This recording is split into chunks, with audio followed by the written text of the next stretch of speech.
This is a work of complete fiction created solely for entertainment purposes. All characters, locations, organizations, and events are entirely fictional. The boardroom smelled like expensive cologne and bad intentions. Marcus Hale didn't knock. He never knocked. He walked into Ethan Cross's office at 7:43 in the morning, dropped a manila folder on the desk, hard enough to scatter the loose papers beside it, and said, "You look like a widower because you are one, and the investors noticed." Ethan looked up from his laptop. He hadn't slept. The shadows under his eyes weren't the kind concealer fixed. "Good morning to you too, Marcus." The Kessler Group pulled out. Marcus sat down without being invited. 22 million. Gone. You know what Franklin Kessler told Henderson at the club last Thursday? He said Bennett Technologies has a grief problem.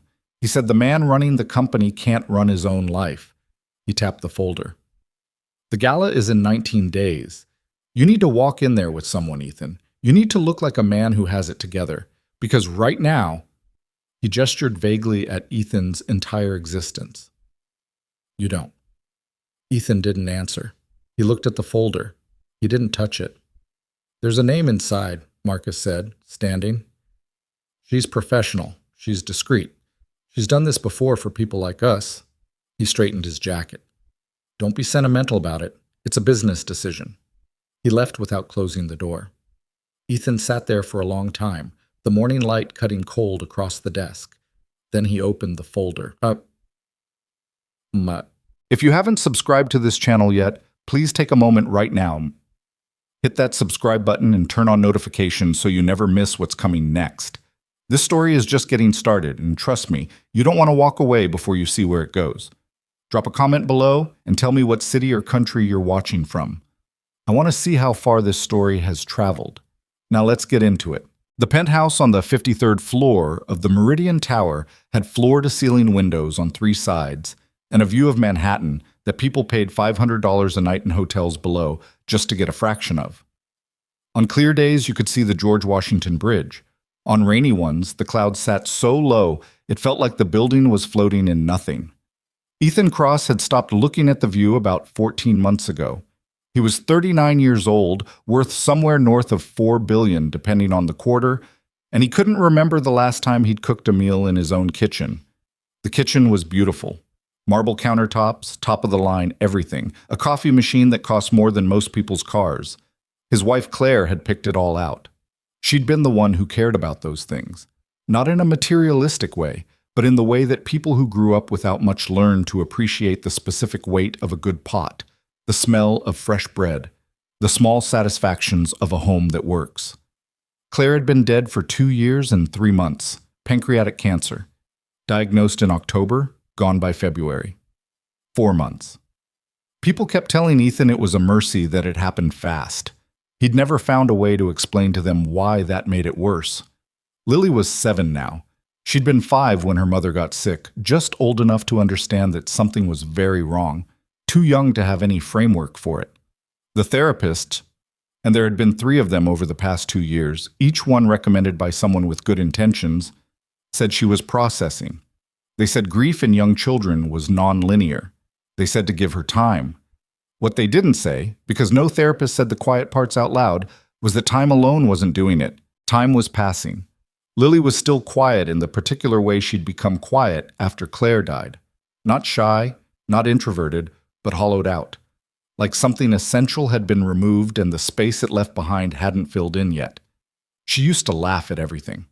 That was what Ethan remembered most clearly. The sound of Lily laughing at a cartoon, at the dog in the park, at her own jokes that didn't make sense yet because she was 5 and hadn't figured out how punchlines worked. She'd laugh anyway, delighted with herself. He hadn't heard her laugh like that in over 2 years. He stood at the kitchen counter that Tuesday morning drinking coffee he didn't taste and watching Lily eat cereal she'd barely touched. She was in her school uniform, dark hair and 2 careful braids that the housekeeper Mrs. Alvarez had done because Ethan still hadn't learned to do them right. And she was reading something, a chapter book, thick for her age, which was the one thing she'd thrown herself into since losing her mother. She read the way some kids watch television, constant, almost desperate. You've got 15 minutes, Ethan said. Lily turned a page without looking up. Lily. I know, Daddy. She ate a spoonful of cereal mechanically, still reading. He watched her for a moment. There was something in the angle of her small shoulders, a kind of careful self-containment that no 7-year-old should have mastered, that made his chest do the thing it did sometimes, like something tightening and loosening at the same time. Did you sleep okay? Yes. She hadn't. He'd heard her at 2:15, the small sounds that came through the monitor he still kept on his nightstand even though she was probably too old for it now. Not crying exactly, just awake and unhappy, in the dark. He hadn't gone in. He'd stood in the hallway for almost 4 minutes and then gone back to bed because the therapist, the current one, Dr. Reyes, who Ethan liked the most of the three, had said that rushing in every time she stirred was disrupting Lily's ability to self-regulate. He'd stood in the hallway and hated that word. Self-regulate. As though grief was something you managed through better technique. Your field trip is Friday, he said, because he needed to say something. Did you turn in the permission slip? Mrs. Alvarez did it. Right. He put his coffee cup in the sink. Good. He watched the back of her head, the neat braids, the intense focus on her book. He thought about what Marcus had said. The folder on his desk upstairs in the home office, the name inside it. He thought, I am failing her. I am failing her every single day, and I don't know how to stop. The name in the folder was Emma Hayes. There was a business card, plain white, clean font, nothing flashy, and a single page of information that felt simultaneously like a resume and not at all like a resume. No photograph. An email address, a phone number, and a brief paragraph that explained the nature of the service in language so careful and precise that Ethan had to read it 3 times before he understood what he was actually looking at. Professional social companionship, designed for executives, public figures, and individuals navigating high-profile environments who require a credible, intelligent partner for professional engagements. All arrangements strictly non-romantic in nature. Confidentiality guaranteed. He'd looked it up, of course. Tried to. There was almost nothing online. Just a name, no social media presence worth noting, a LinkedIn profile that listed 15 years of event management, corporate consulting, and nonprofit development, a master's degree from Columbia. References available upon request. He'd sat with the folder for 3 days before he called. The phone had rung 4 times, and he'd been half hoping it would go to voicemail when a woman's voice said, Emma Hayes.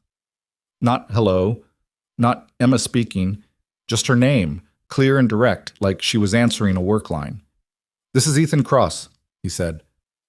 I was given your contact information by Marcus Hale, she said.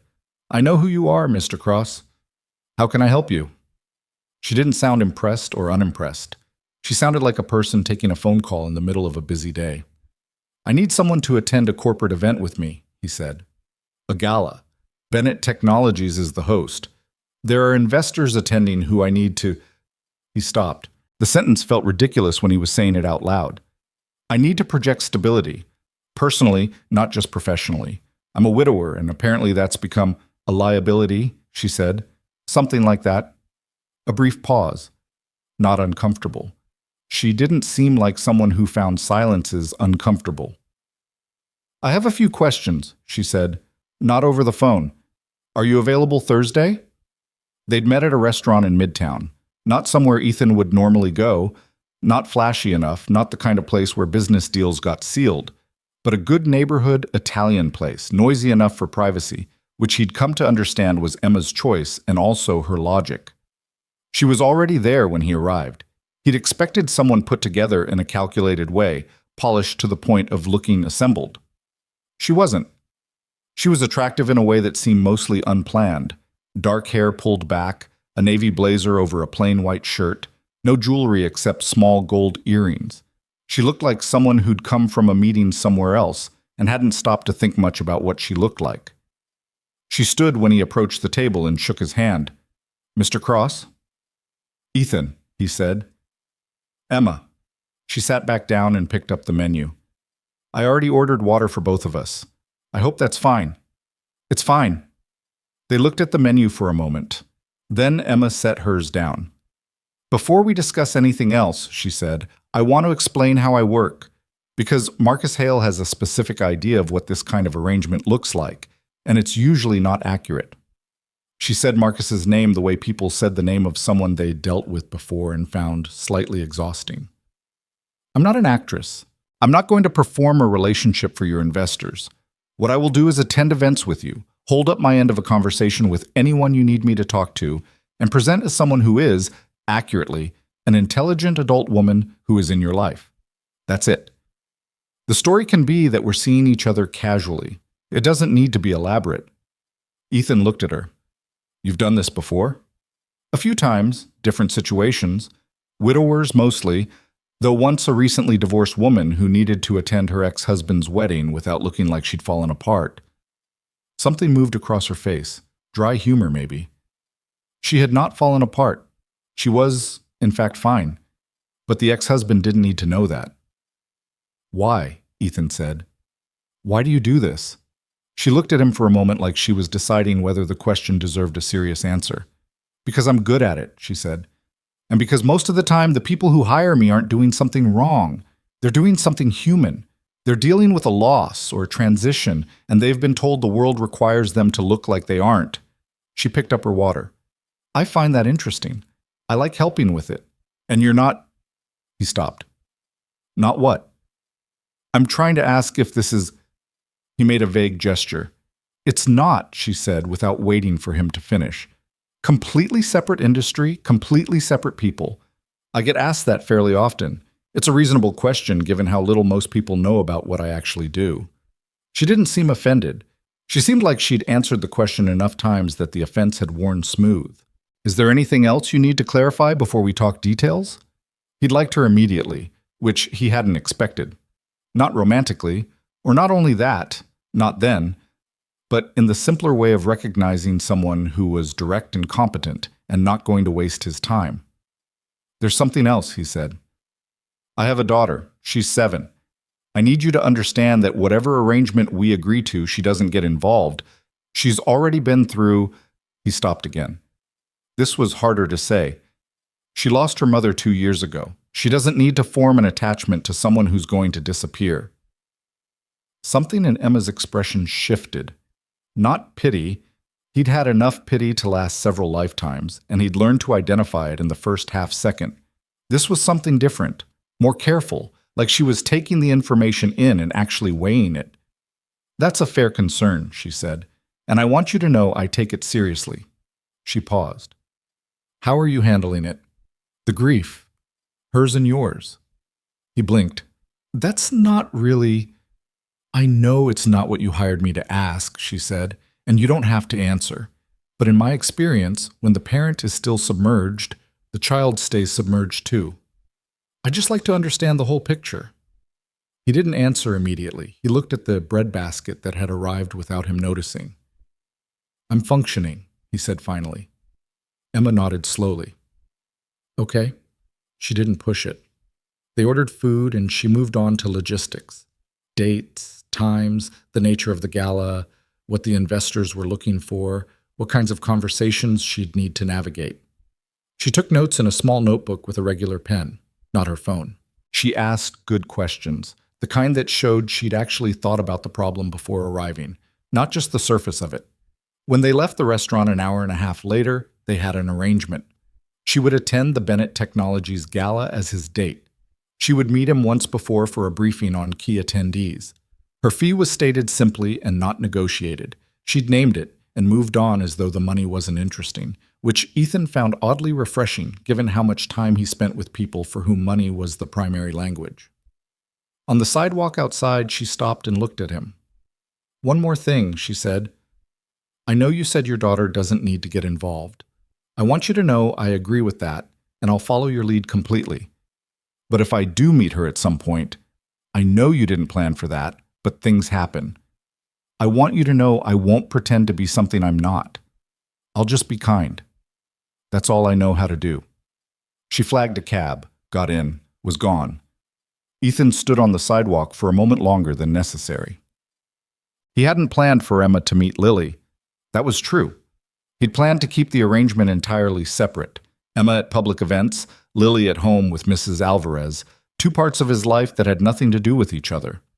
What he hadn't planned for was Lily coming home from school on a Thursday afternoon while Emma was still in the penthouse. Emma had come by for the briefing, the rundown on the investors attending the gala, the key relationships, the dynamics he needed her to understand. They'd been in the living room for about an hour, spread out across the coffee table with a printed guest list and Ethan's handwritten notes, when the elevator opened and Lily came in ahead of Mrs. Alvarez, already pulling off her jacket. She stopped dead when she saw Emma. Emma looked up. There was a moment. Ethan felt the impulse to say something quickly, to frame it, to manage it. He said nothing because he couldn't think of a single thing that would be right. Lily looked at Emma with the unblinking assessment that 7-year-olds had before they learned to make it less obvious. Then she looked at her father. "Who are you?" Lily asked Emma. "Direct?" "My name is Emma," Emma said. She didn't stand up or make a big thing of it. She just answered. "I'm a friend of your dad's. We were doing some work together." Lily looked at the papers on the table. "What kind of work?" "Planning stuff," Emma said. "Boring adult planning stuff." "What's your name?" A pause. "Lily." "Cool name. Do you go by Lily or something else?" Lily seemed slightly thrown by the question, as though she'd expected something different. "Just Lily." "Just Lily." "Got it." Emma looked back at the papers, not making a production of the interaction, not trying to charm her or pull her in, just easy. Lily stood in the entryway for another moment. Then she went to her room. Ethan exhaled slowly. "She seems like a serious kid," Emma said quietly, already looking at the guest list again. "She used to be different," he said. He hadn't meant to say it. Emma glanced at him, didn't ask a follow-up, just received it. "Let's go through the Kessler account," she said. "You said he's the most important one." He nodded and pulled the notes toward him. Outside the window, Manhattan did what it always did. Moved, hummed, continued, completely indifferent to the quiet wreckage in the 53rd floor apartment, where a man was trying to hold two different broken things together and doing a poor job of both. That night after dinner, something Mrs. Alvarez had left, pasta, which Lily ate a reasonable amount of before declaring she was done. Ethan sat on the edge of Lily's bed while she read. This was the routine they'd settled into. He'd come in, she'd read, he'd sit there. Sometimes they talked, sometimes they didn't. He'd been told by Dr. Reyes that presence mattered even without interaction, that children needed to feel accompanied even when they seemed absorbed in something else. He was never entirely sure if he was doing it right. "Daddy," Lily said without looking up from her book. "Yeah. Is Emma your girlfriend?" He'd been half expecting it and still wasn't ready. "No," he said. "She's a friend. We work together on some things." Lily turned a page. "She didn't try to talk to me like I was a baby." "No? Most of your friends do that." She still wasn't looking at him. "They talk in that voice, like I'm 5. Ethan thought about this. Emma's probably just... He didn't finish the sentence because he didn't know how to finish it. Emma was just a person who talked to people the way they were, not the way you thought you were supposed to talk to them. That was a specific skill. He hadn't thought about it before, but sitting here now, watching Lily turn pages, he noticed that his daughter had thought about it.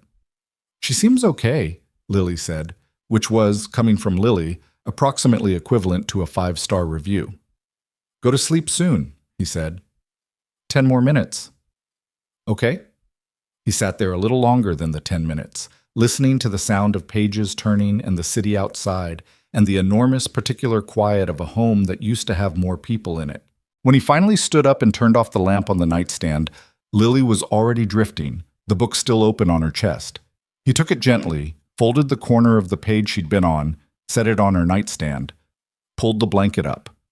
He stood over her for a moment in the half-dark, the way he'd stood over her when she was a baby, when Claire was alive, and the biggest problem they had was the baby not sleeping through the night, and they'd thought they were exhausted but had no idea at all, what exhaustion actually meant.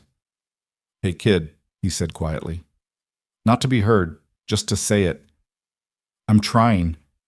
She didn't stir. She was already somewhere else, in whatever sleep brought her now, good or bad, peaceful or not. He couldn't know. He could only stand here. He turned and walked out of her room and stood for a moment in the hallway of the penthouse that cost more per square foot than most people's annual salary, and felt, as he did every night, completely and inexplicably lost. The gala was in 17 days. He had no idea what he was doing, but for the first time in a long time, maybe since that Thursday afternoon when a 7-year-old had looked at a stranger and said she seems okay, something in him had shifted, barely, just enough to notice. Not hope exactly. He wasn't ready to call it that, but something adjacent to it, something that hadn't been there yesterday. The second time Emma came to the penthouse, she brought a folder of her own. Ethan hadn't asked her to. He'd sent a brief email the morning after their briefing session with a few corrections to the guest list, 2 names he'd forgotten to mention, one relationship that was more complicated than it appeared on paper, and she'd replied within the hour. Noted. I'll come by Thursday to go through the event flow. 2 o'clock work? It worked. He'd said so. And then spent the better part of Wednesday wondering why he was mildly anxious about it, which was not a feeling he associated with professional meetings and which he chose not to examine too closely. She arrived at 2 on the dot, not 2:01, not 1:58. 2 o'clock.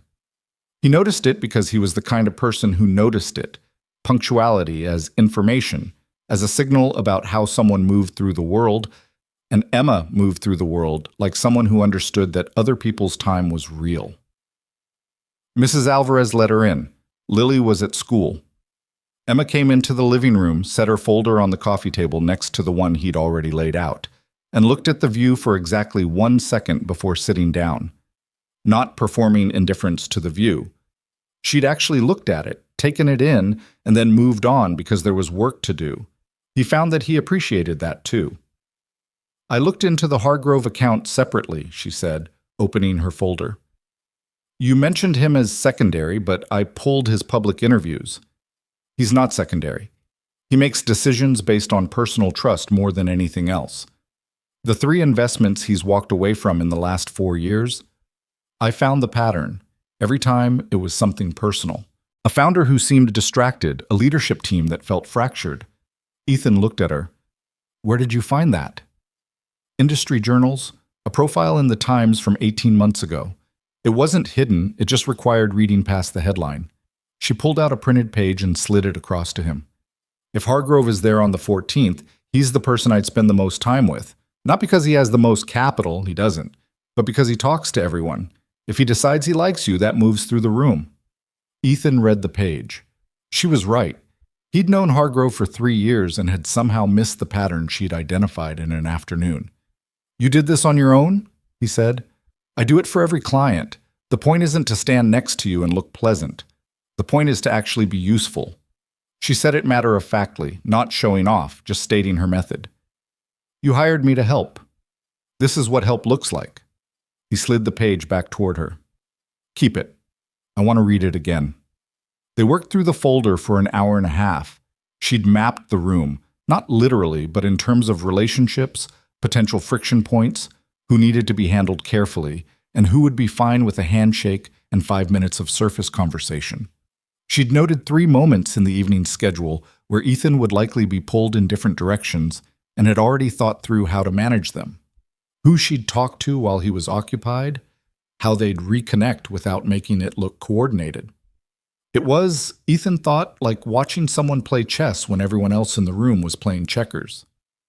Can I ask you something? He said, when they'd moved through most of it. You can ask, Emma said, which he was starting to understand meant she'd decide whether to answer. How long have you been doing this? She considered. This specific thing. About 6 years. Before that, I was in corporate event management for 8. I ran the senior events division for a mid-sized firm, which means I spent a decade being the person who made sure powerful people looked good in public. A slight shift in her expression. Not quite a smile. At some point, I realized the firm was keeping most of what I earned and all the credit, so I started doing it independently. And it pays well. It pays what I need it to pay, she said. Which isn't the same thing, but it's enough. He wanted to ask more, about the life that sat behind those careful, exact sentences. But something in the way she'd answered told him that was as far as that door opened for now. Emma Hayes disclosed things deliberately. She wasn't closed off exactly. She was precise. There was a difference. They were packing up the folders when the elevator opened and Lily came in, this time ahead of Mrs. Alvarez by about 3 steps, backpack hanging off one shoulder, hair starting to escape one of the braids from that morning. She stopped when she saw Emma. The same assessment as before, but shorter this time. She'd already run the calculation once. "You're here again?" Lily said. "I am," Emma said. "Are you staying for dinner?" Emma looked at Ethan. He looked back at her, slightly caught. "I wasn't planning on it," Emma said to Lily. "Why?" Lily shrugged with the magnificent indifference of a 7-year-old who absolutely cared about the answer. "Mrs. Alvarez made too much lasagna. She always makes too much." "That does sound like a problem," Emma said. Another shrug. Lily dropped her backpack by the couch, in the spot Mrs. Alvarez would tell her not to leave it, and disappeared toward the hallway.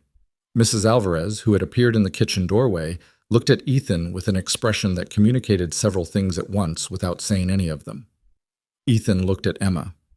"You don't have to." "I don't have anywhere to be," Emma said. "If it's not strange for you." It was a little strange. It was also, and he noticed this with something like alarm, not unwelcome. "Stay," he said, "unless you hate lasagna." "I don't hate lasagna." Good. Dinner was not what he expected. He'd half anticipated something stilted. The 3 of them at the large dining table that was too big for 2 people on a normal night, making careful conversation. Instead, Lily climbed onto her chair, pulled her book out of apparently nowhere, and proceeded to read while she ate, which was her established habit, and which Mrs. Alvarez had given up fighting 2 months ago. Emma didn't comment on the book. She served herself lasagna, not a careful, performative amount, but an actual portion, and asked Ethan straightforwardly how the Q3 numbers were looking, which led to a real conversation, not small talk, a real one, the kind he had at the office but rarely at home, about the state of the tech sector and what Bennett's positioning looked like relative to 2 competitors who were burning cash on AI integration without a coherent strategy.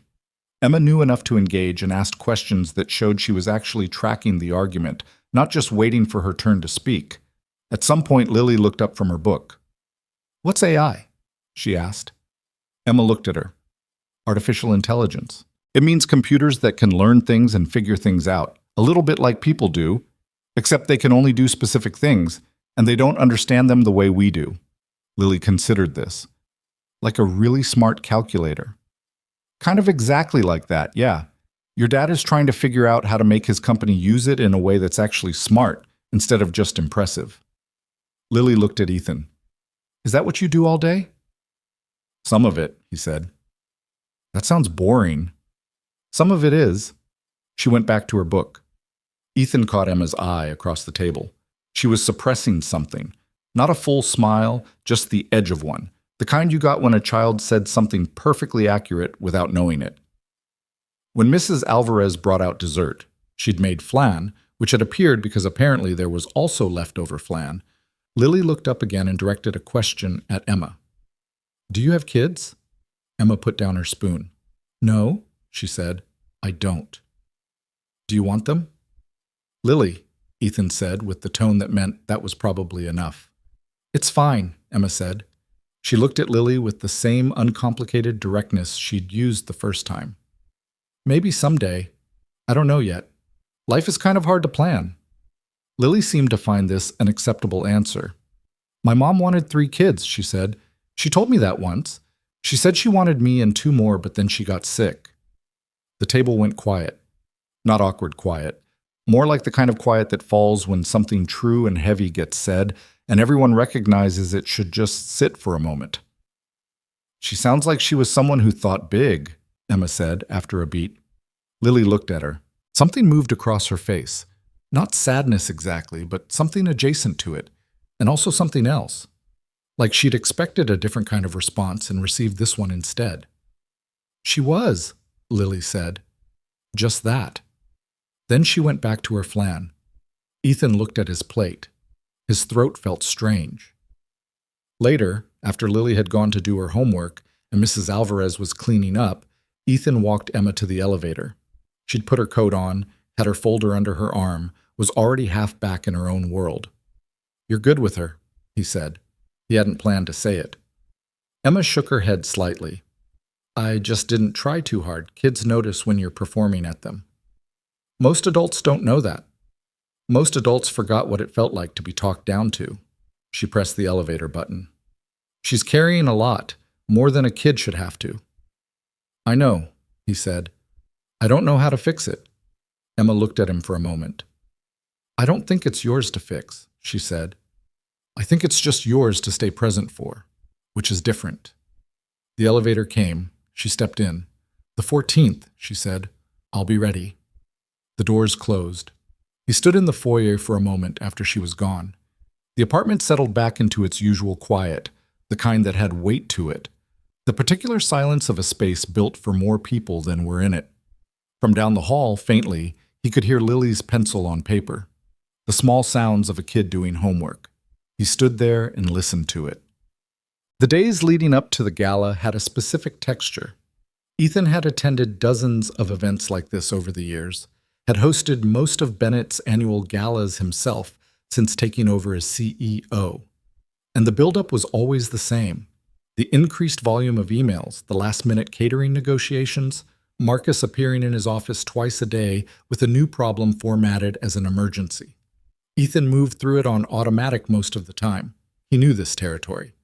What he didn't know was how to navigate the specific strangeness of texting a woman he'd hired to accompany him and having those texts feel increasingly like the texts he exchanged with people he actually knew. It had started practically. Emma had messaged to confirm the dress code, black tie. She'd already assumed as much. But she wanted to be sure, and he'd confirmed it, and then she'd sent back, "Is there anything specific about your board members' spouses I should know?" Sometimes they're the more important conversation. Which had led to him spending 20 minutes typing out more information than he'd intended about the Kessler wife who had opinions about philanthropic giving that often influenced Franklin's decisions, and the Hargrove wife who was actually a retired federal judge and extremely sharp and would see through anything performed in about 30 seconds. Emma had responded with a series of specific follow-up questions that showed she'd absorbed all of it immediately. And then somehow, at the end of that exchange, he'd written, "Lily asked about you this morning." He'd sent it before he thought about whether to send it, which was not how he usually operated. A pause. Then, "What did she ask? Whether you were coming back?" "I said I didn't know." He'd paused, then added, "She shrugged and went back to her book. But she asked." Another pause, longer. "That kid," Emma wrote, and then nothing else, which managed to communicate quite a lot. He'd put his phone down and gone back to his quarterly projections and tried to figure out when exactly the boundaries of this arrangement had become as ambiguous as they currently were.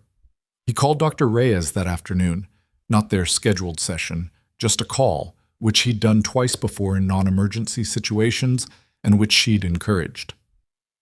"There's someone new in the picture," he said after the preliminary exchange. It's a professional relationship, but Lily has noticed her, and I don't know how to think about what that means." Dr. Reyes was quiet for a moment. "How did Lily respond to this person?" "Positively, which is—" He stopped. "Lily doesn't respond positively to most people, not immediately." "And how do you feel about that?" "I'm relieved," he said, "and I'm scared." "Those two things make sense together," Dr. Reyes said. "Relieved because Lily connected. Scared because connection is also risk." "Because it could go away," he said. "Because it could go away," she confirmed. "That's a reasonable fear for both of you to have, especially now." A pause. "Is this person someone who's going to be around consistently?" "I don't know," he said honestly. "The arrangement has a specific scope." "Ethan." Her voice was careful, not unkind. "You know I don't get into your personal decisions, but I'd ask you to think about what you'd like the scope to be. Not what was agreed, but what you'd want. because those two things might not be the same anymore. He hadn't had a good answer.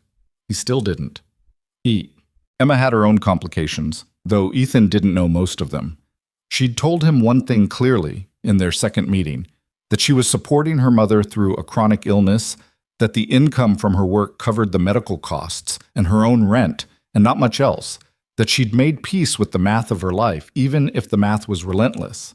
She'd said it without self-pity, just context, the way a contractor might mention that their schedule was full for the next 3 months. It was information. It explained the precision with which she set her fees.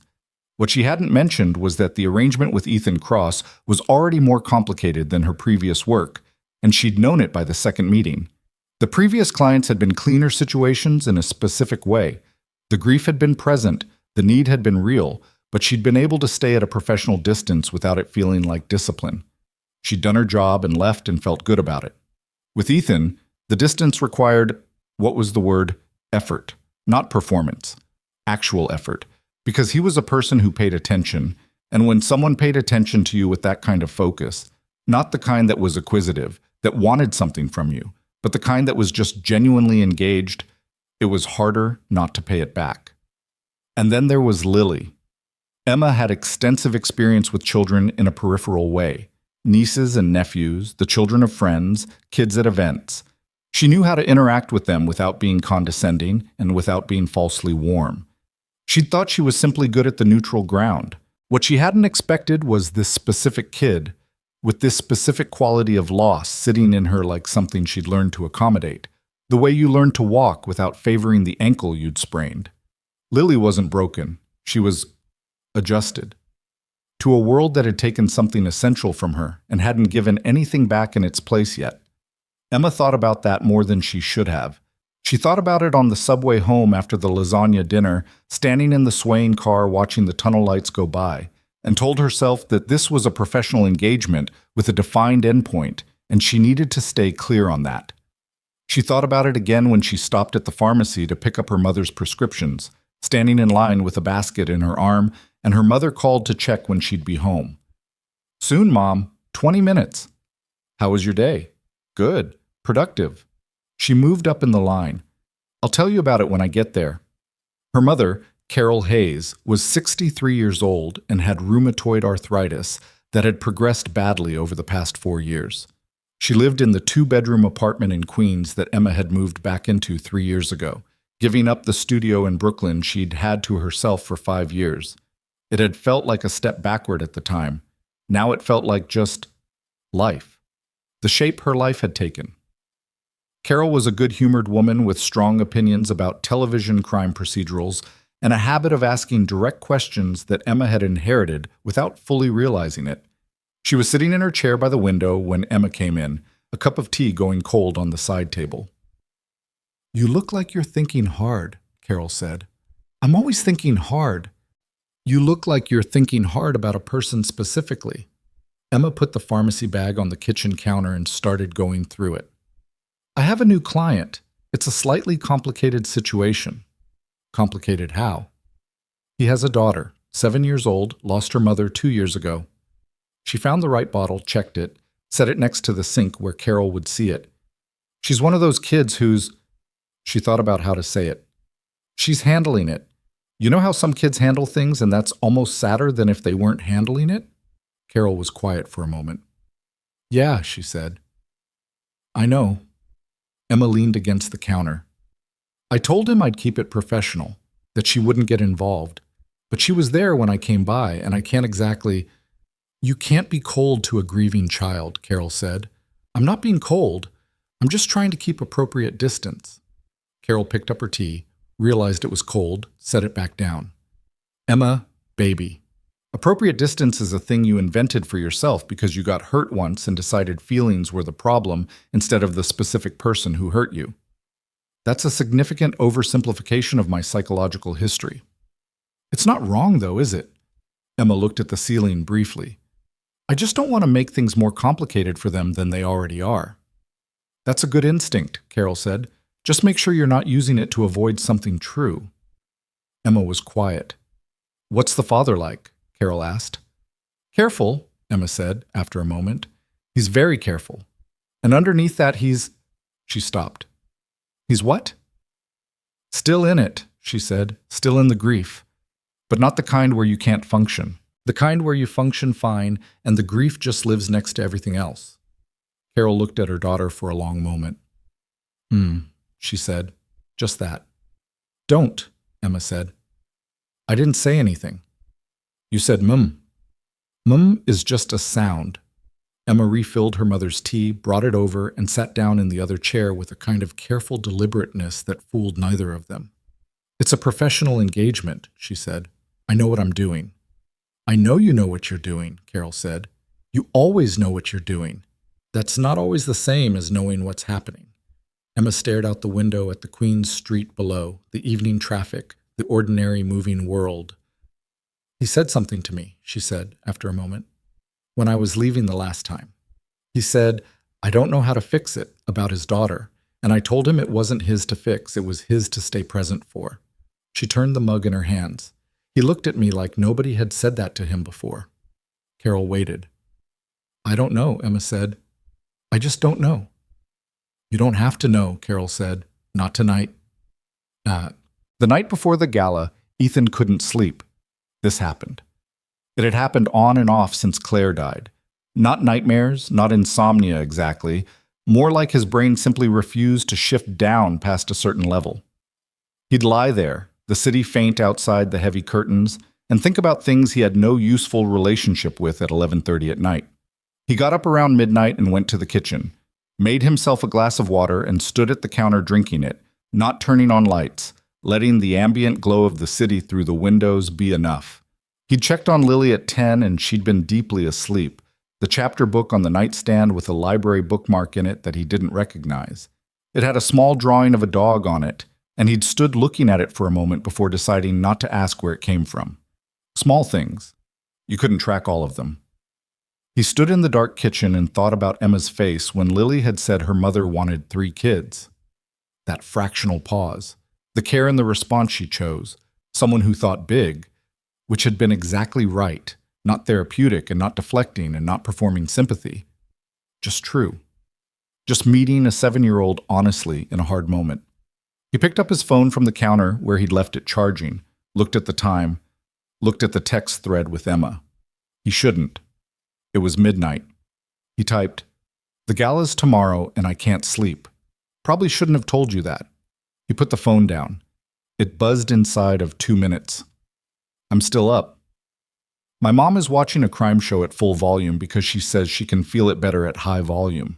I'm not sure that's how sound works, but I don't win these arguments." He looked at the text for a moment. Then, "You live with your mother?" "Yes.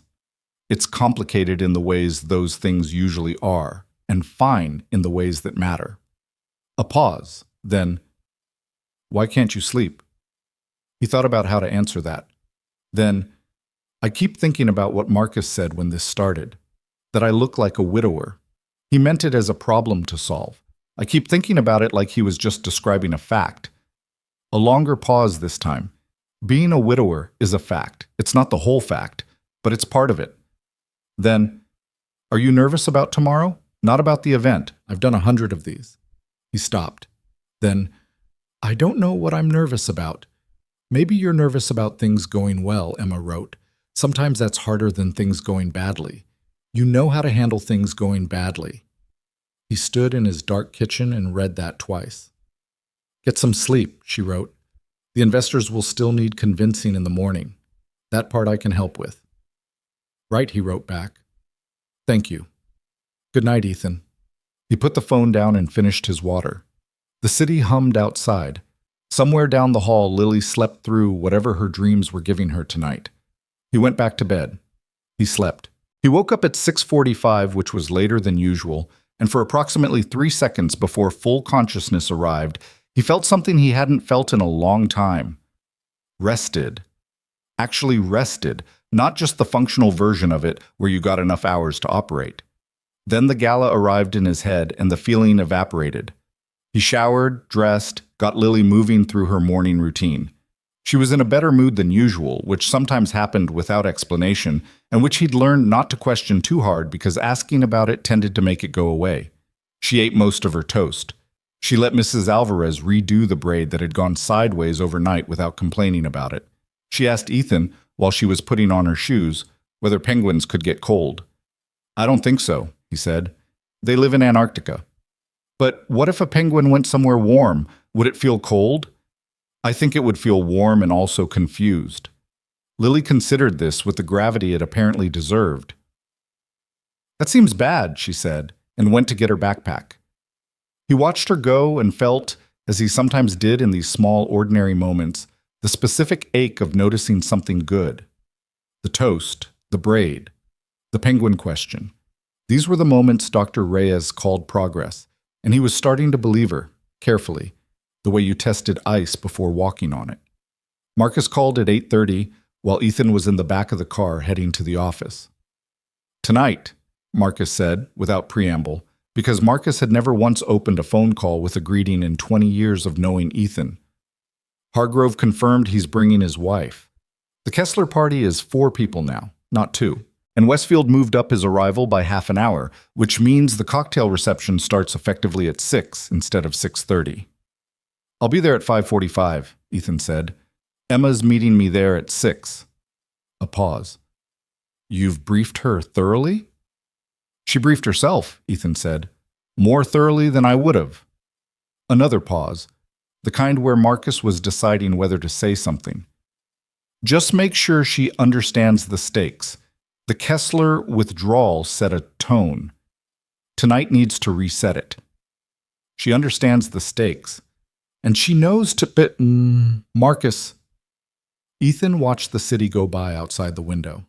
"I've got it." He hung up before Marcus could find another angle. The office day was the kind of day where things kept requiring his attention without any of them being interesting enough to hold it. 3 meetings, a product review that ran 40 minutes over, a call with the legal team about a contract clause that had 3 possible interpretations depending on which lawyer you asked. He moved through all of it on the surface, while a quieter part of his brain ran its own separate process about the evening. He'd stood in front of his bathroom mirror that morning after his shower and looked at himself the way Marcus had implicitly told him he needed to stop looking, like a man who'd been inside grief long enough that it had become the wallpaper. He'd shaved carefully. He'd chosen the suit that Claire had helped him pick out 4 years ago. The charcoal one she'd said made him look like someone who'd made all his decisions already, which had made him laugh at the time. He put it on and didn't let himself think too long about where that observation came from. Emma was already in the lobby of the Meridian Grand when he arrived at 5:48. She was standing near the far wall, a glass of water in her hand, looking at something on her phone with the focused calm of a person who was completely at ease in grand spaces. She'd worn dark green, a deep, rich color that was neither predictable nor trying too hard, with a neckline that was elegant without being calculated. Her hair was down, which he hadn't seen before. It changed the picture of her in a way he noticed, and then noted that he'd noticed and moved on from. She looked up when he approached. "You're not late," she said. "I told you I wouldn't be." "People tell me a lot of things." She pocketed her phone. "You look good. The suit is right. How are you feeling?" "Fine," he said, because that was what he said. She looked at him for 1 second with the particular attention she had. Not intrusive, just accurate. "Okay," she said. "Let's go in." Walking into the main hall with her was different than he'd anticipated. Not because Emma did anything theatrical or obvious. She didn't. She walked beside him at the right pace, said something quiet and specific about the room's layout that made him glance at her, and then smiled at the first person who made eye contact with them in a way that was warm without being deployed. Natural, as though she'd simply decided to be there and was. The first hour was cocktails and the specific brand of careful conversation that high-stakes events ran on. Ethan had done this hundreds of times and had a working version of himself that operated in these rooms. Attentive, measured, capable of the right laugh at the right moment. He was that version tonight. The difference was that Emma was beside him and she was doing something that took him a few minutes to identify. She was making it easier. Not by doing the work for him. By absorbing the peripheral things. The spouse of an investor who clearly wanted attention. The VP from a partner company who'd had 2 drinks already and was becoming expansive. the younger analyst who'd been brought along by his senior partner and was visibly intimidated by the room. Emma found these people effortlessly and gave them something real to engage with, which freed Ethan to concentrate on the conversations that actually mattered. She told him she was good at this. She hadn't been performing modesty. He found Hargrove at the bar around 6:45. Richard Hargrove was 61, heavy-set, with the specific kind of directness that money gave to people who'd already decided what they thought about most things. He was with his wife, Judge Patricia Hargrove, who was lean and sharp-eyed and had a way of looking at you like she was reading a brief. "Ethan," Hargrove said, extending a hand, "good event." "Richard, I'm glad you could make it." He turned. "This is Emma Hayes." Emma shook Hargrove's hand, then turned to the judge and said, "Your ruling on the Mendez class action in 2019 changed how 3 firms I worked with structured their compliance protocols. I didn't agree with the dissent, for what it's worth." Patricia Hargrove blinked. Then something shifted in her expression, the evaluative distance dropping a fraction. "Most people who bring that case up haven't read past the summary," she said. "The dissent was interesting," Emma said. "Wrong, but interesting. The logic was internally consistent. It just rested on a premise about contractor liability that I don't think holds in practice." What followed was 12 minutes of conversation that Ethan understood only partially, and which he watched with the particular experience of witnessing someone operate in a language he didn't quite speak. Richard Hargrove listened, watched his wife engage, and by the end of it was looking at Ethan with an expression that was subtly different from the one he'd arrived with. "She's sharp," Hargrove said to Ethan, quietly, while Emma and Patricia were finishing a point. "Yes," Ethan said, "she is." Hargrove clapped him once on the shoulder in the way that men of a certain age and disposition communicated approval without saying it directly. "Good to see you looking like yourself again, son." Ethan took that in. Let it settle somewhere he didn't fully examine. The dinner portion went cleanly. Emma was seated 2 seats away from him, between a CFO he trusted and Franklin Kessler's wife, Diane, who had opinions about nonprofit governance that Emma apparently had real thoughts on because the 2 of them were still talking when the main course cleared. He caught Emma's eye once across the table. She gave him nothing. No performance, no signal. Just a brief, level look that meant everything was fine and she didn't need anything. Then she turned back to Diane Kessler. He thought, "This is remarkable. Not because it was going well, but because of the specific quality of how it was going well." There was nothing fake about it. Emma was not performing. She was just there, being the person she was, in this room, next to him. And somehow, that was exactly what the evening needed. Marcus appeared at his elbow around 8:15 with the expression of a man who was reluctantly adjusting his expectations upward. "Hargrove pulled me aside," Marcus said low. "He said he wants to set up a call next week about expanding their position." Ethan nodded. "The Kessler situation is—" Marcus glanced across the table at where Diane Kessler was laughing at something Emma had said. "I think Diane likes her, which means Franklin is going to like you again by Thursday." "Good," Ethan said. "I'm not going to say I was right," Marcus said. "You weren't entirely right," Ethan said. "You were right that I needed to be here with someone. You were wrong about what that meant." Marcus looked at him. "What's the difference?" Ethan picked up his water glass. "She's not performing stability. She's just a stable person. That's different." Marcus considered this with the expression of someone who didn't entirely understand the distinction, but recognized it mattered. Then he moved off down the table. Ethan's phone buzzed at 8:47. He nearly didn't check it. He was mid-conversation with a board member about Q4 projections, and the phone was in his jacket pocket, and the professional thing, the correct thing, was to leave it there until there was a natural break. He checked it because something, he couldn't have explained what, made him. "Mrs. Alvarez, I'm so sorry to bother you. Lily woke up from a nightmare about 40 minutes ago. She's calmed down now, but she was very upset and she's been asking for you. She says she doesn't want me. I don't want to interrupt, but I thought you should know." He read it twice. The board member was still talking. The room was full of exactly the right people. The evening had gone better than Marcus had dared to project. The Hargrove commitment alone was worth the entire exercise. He put the phone in his pocket, turned to the board member and said, "I'm sorry. I have to step out. Family situation." The board member blinked. "Of course. Is everything—" "It's fine. I'll follow up Monday." He found Emma in under 2 minutes. She was near the dessert station, finishing a conversation that she wrapped up cleanly the second she saw his face. "What happened?" "Lily had a nightmare. She's asking for me." He was already looking toward the exit. "I have to go." Emma didn't hesitate, didn't look around at the room, didn't do the calculation about the evening that he'd half expected her to do. "Go," she said. "I'll handle the room." "You don't have to. Ethan." Her voice was quiet but clear. "Go to your daughter." He looked at her for a moment. There was nothing complicated in her face, just certainty, the kind that came from knowing exactly what the right thing was and having no ambivalence about it. "I'll explain to Marcus," she said, "and I'll say goodnight to the Hargroves. Go." He went. The car took 19 minutes to get back to the Meridian Tower, and they were the longest 19 minutes he'd experienced in a while. He sat in the back with his phone in his hand reading Mrs. Alvarez's updates. Lily was in bed. She'd stopped crying. She was asking for a glass of water now. She kept asking if Daddy was coming, and feeling the particular helplessness of being in a moving car.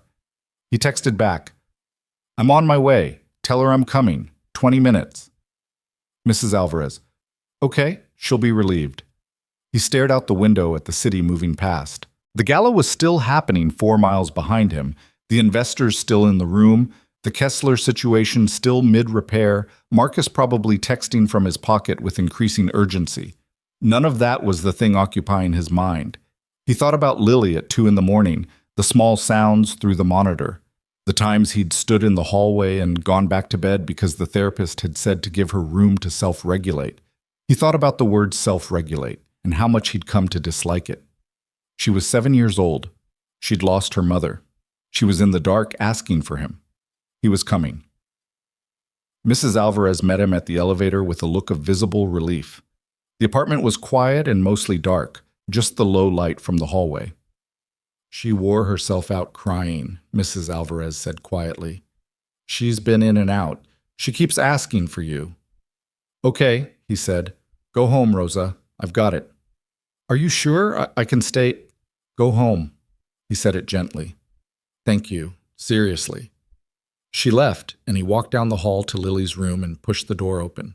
She was in bed, covers pulled up to her chin the way she slept when something was wrong, like she was trying to make herself smaller. The lamp on her nightstand was on, the one she'd had since she was 3, with the small painted animals on the shade that Claire had found at a market in Brooklyn. She was awake.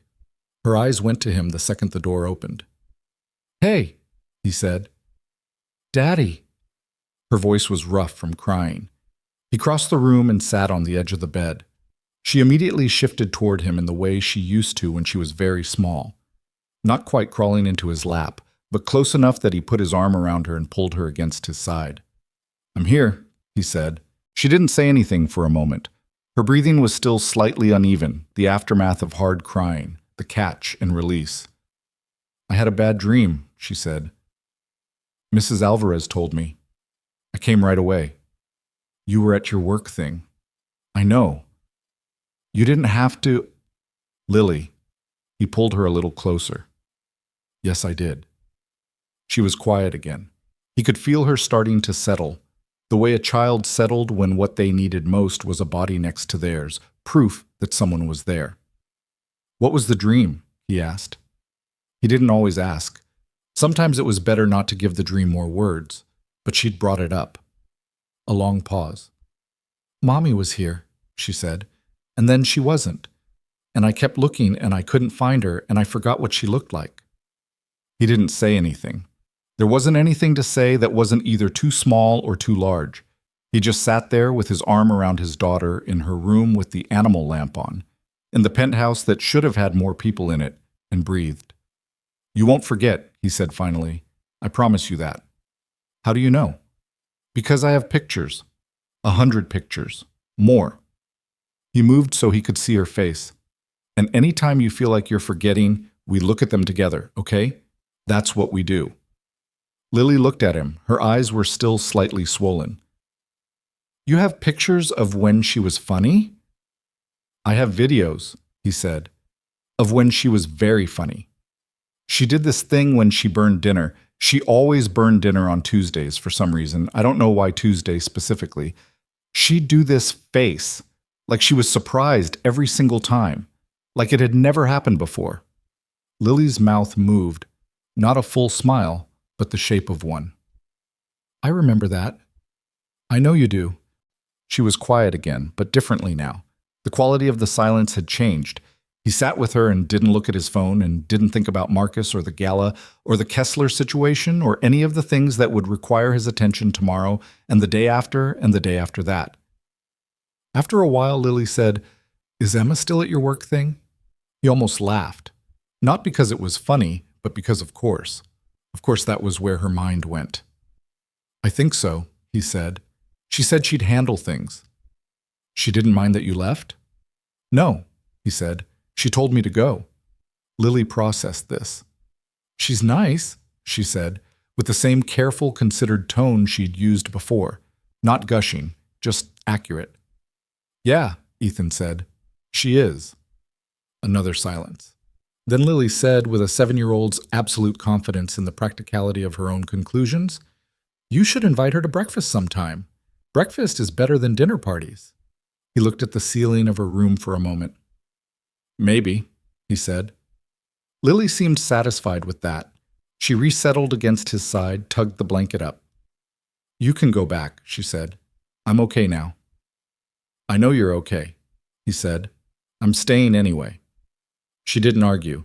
Within 10 minutes, her breathing had slowed and evened out, and she was asleep again, deeply this time. The nightmare worked through and behind her, at least for tonight. He stayed for another 20 minutes after that, not moving, just sitting in the low light from the animal lamp. He thought about Claire, not with the usual weight of it, but more quietly. About the fact that she'd chosen that lamp, hauled it home on the subway, repainted the wooden base herself because the color had been wrong. Small labors. The accumulated small labors of building a home for people you loved. He thought about the fact that Lily had said, in her dream, she forgot what Claire looked like, and how that was probably the truest fear she had. Not that her mother was gone, she'd integrated that in the long, painful way children integrated the inarguable. But that forgetting would come, that the image would blur. He was going to get the videos out this week, all of them. The Tuesday burnt dinners and the birthday parties and the vacation footage and the stupid funny ones, Claire making faces at the camera, Claire laughing at something off screen. Lily needed them within reach, not archived somewhere. He should have thought of that a year ago. He thought, I'm learning this as I go, and I keep being surprised by what I don't know yet. He eased himself off the bed carefully, turned the lamp down to its lowest setting, and stood for a moment in the half-dark. His phone had 12 notifications. He didn't look at them. He went to the kitchen, poured a glass of water, and stood at the counter in the quiet apartment that was somehow less oppressively quiet tonight than it had been in a long while. He didn't know why, exactly. Lily was asleep. Nothing had changed, but there was something different in the texture of the silence, as though it had stopped being only about what was absent. His phone buzzed once. He looked. Emma. Room's fine. Hargroves left happy. Kessler told Marcus he wants to revisit the Q4 conversation. A pause, then, How's Lily? He leaned against the counter and typed back. Asleep now. She had a bad one. Emma. I'm glad you got there. He looked at that for a moment. 3 words and the specific weight they carried. Me too, he typed. Thank you for tonight. What you did in that room, I mean it. Thank you. A pause. Then, You're thanking me for doing the job you hired me for. I'm thanking you for telling me to leave, he wrote back. That wasn't the job. A longer pause. Get some sleep, she wrote. Both of you. He put the phone down on the counter. Outside, the city went on doing what the city did. Relentless, indifferent, fully alive in the dark. He'd lived 53 floors above it for 6 years, and he still hadn't figured out if it was company or just noise. Tonight, it felt like company. He finished his water and turned off the kitchen light, and went back down the hall to check on Lily one more time.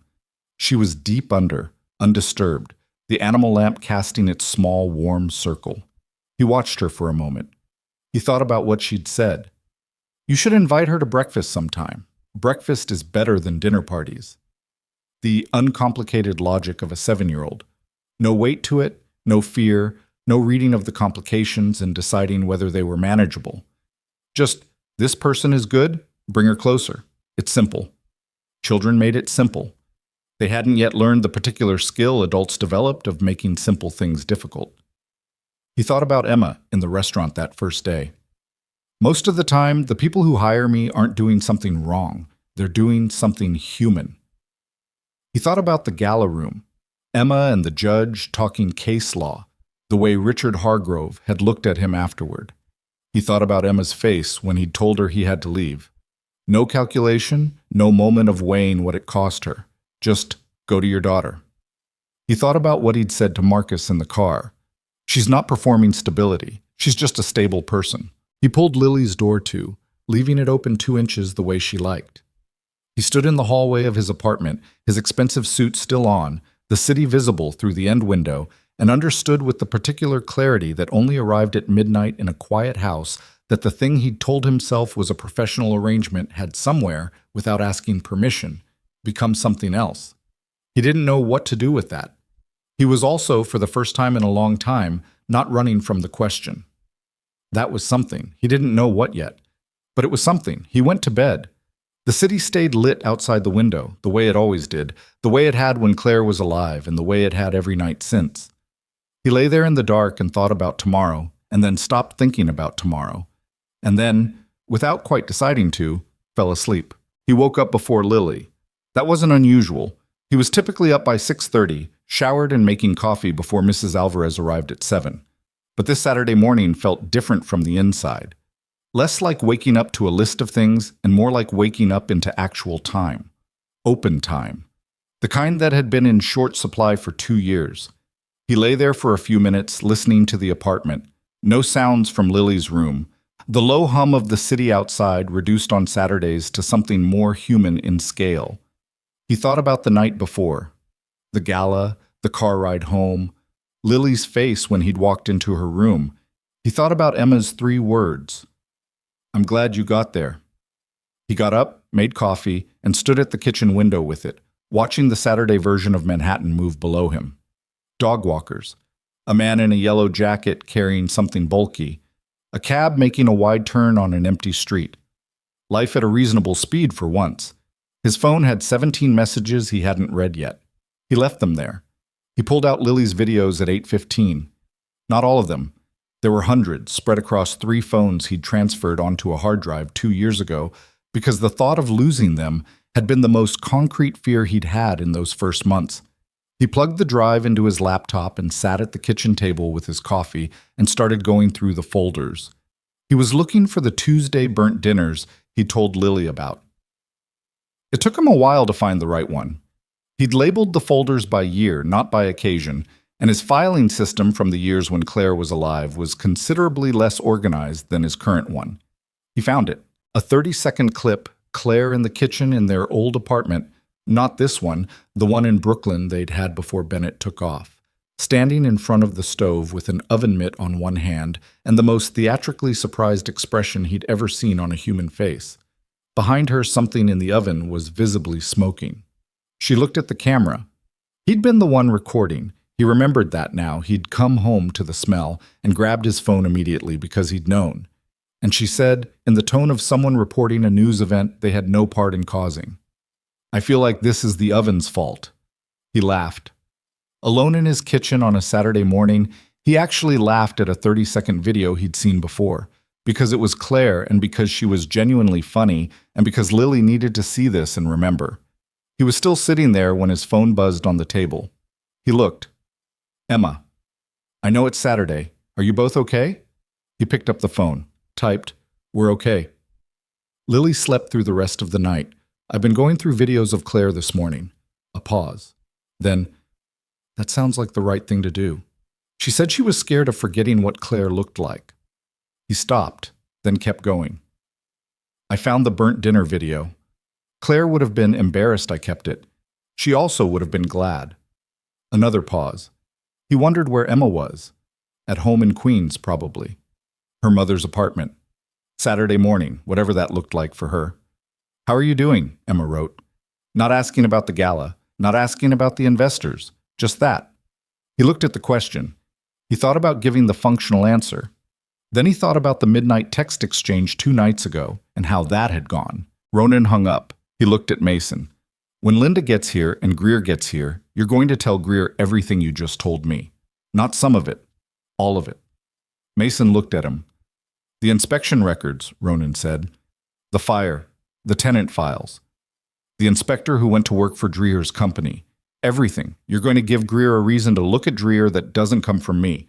Because anything coming from me tonight is going to look like exactly what Dreer wants it to look like." "That's not the—" Mason stopped. "Greer is a patrol officer. That's not his jurisdiction."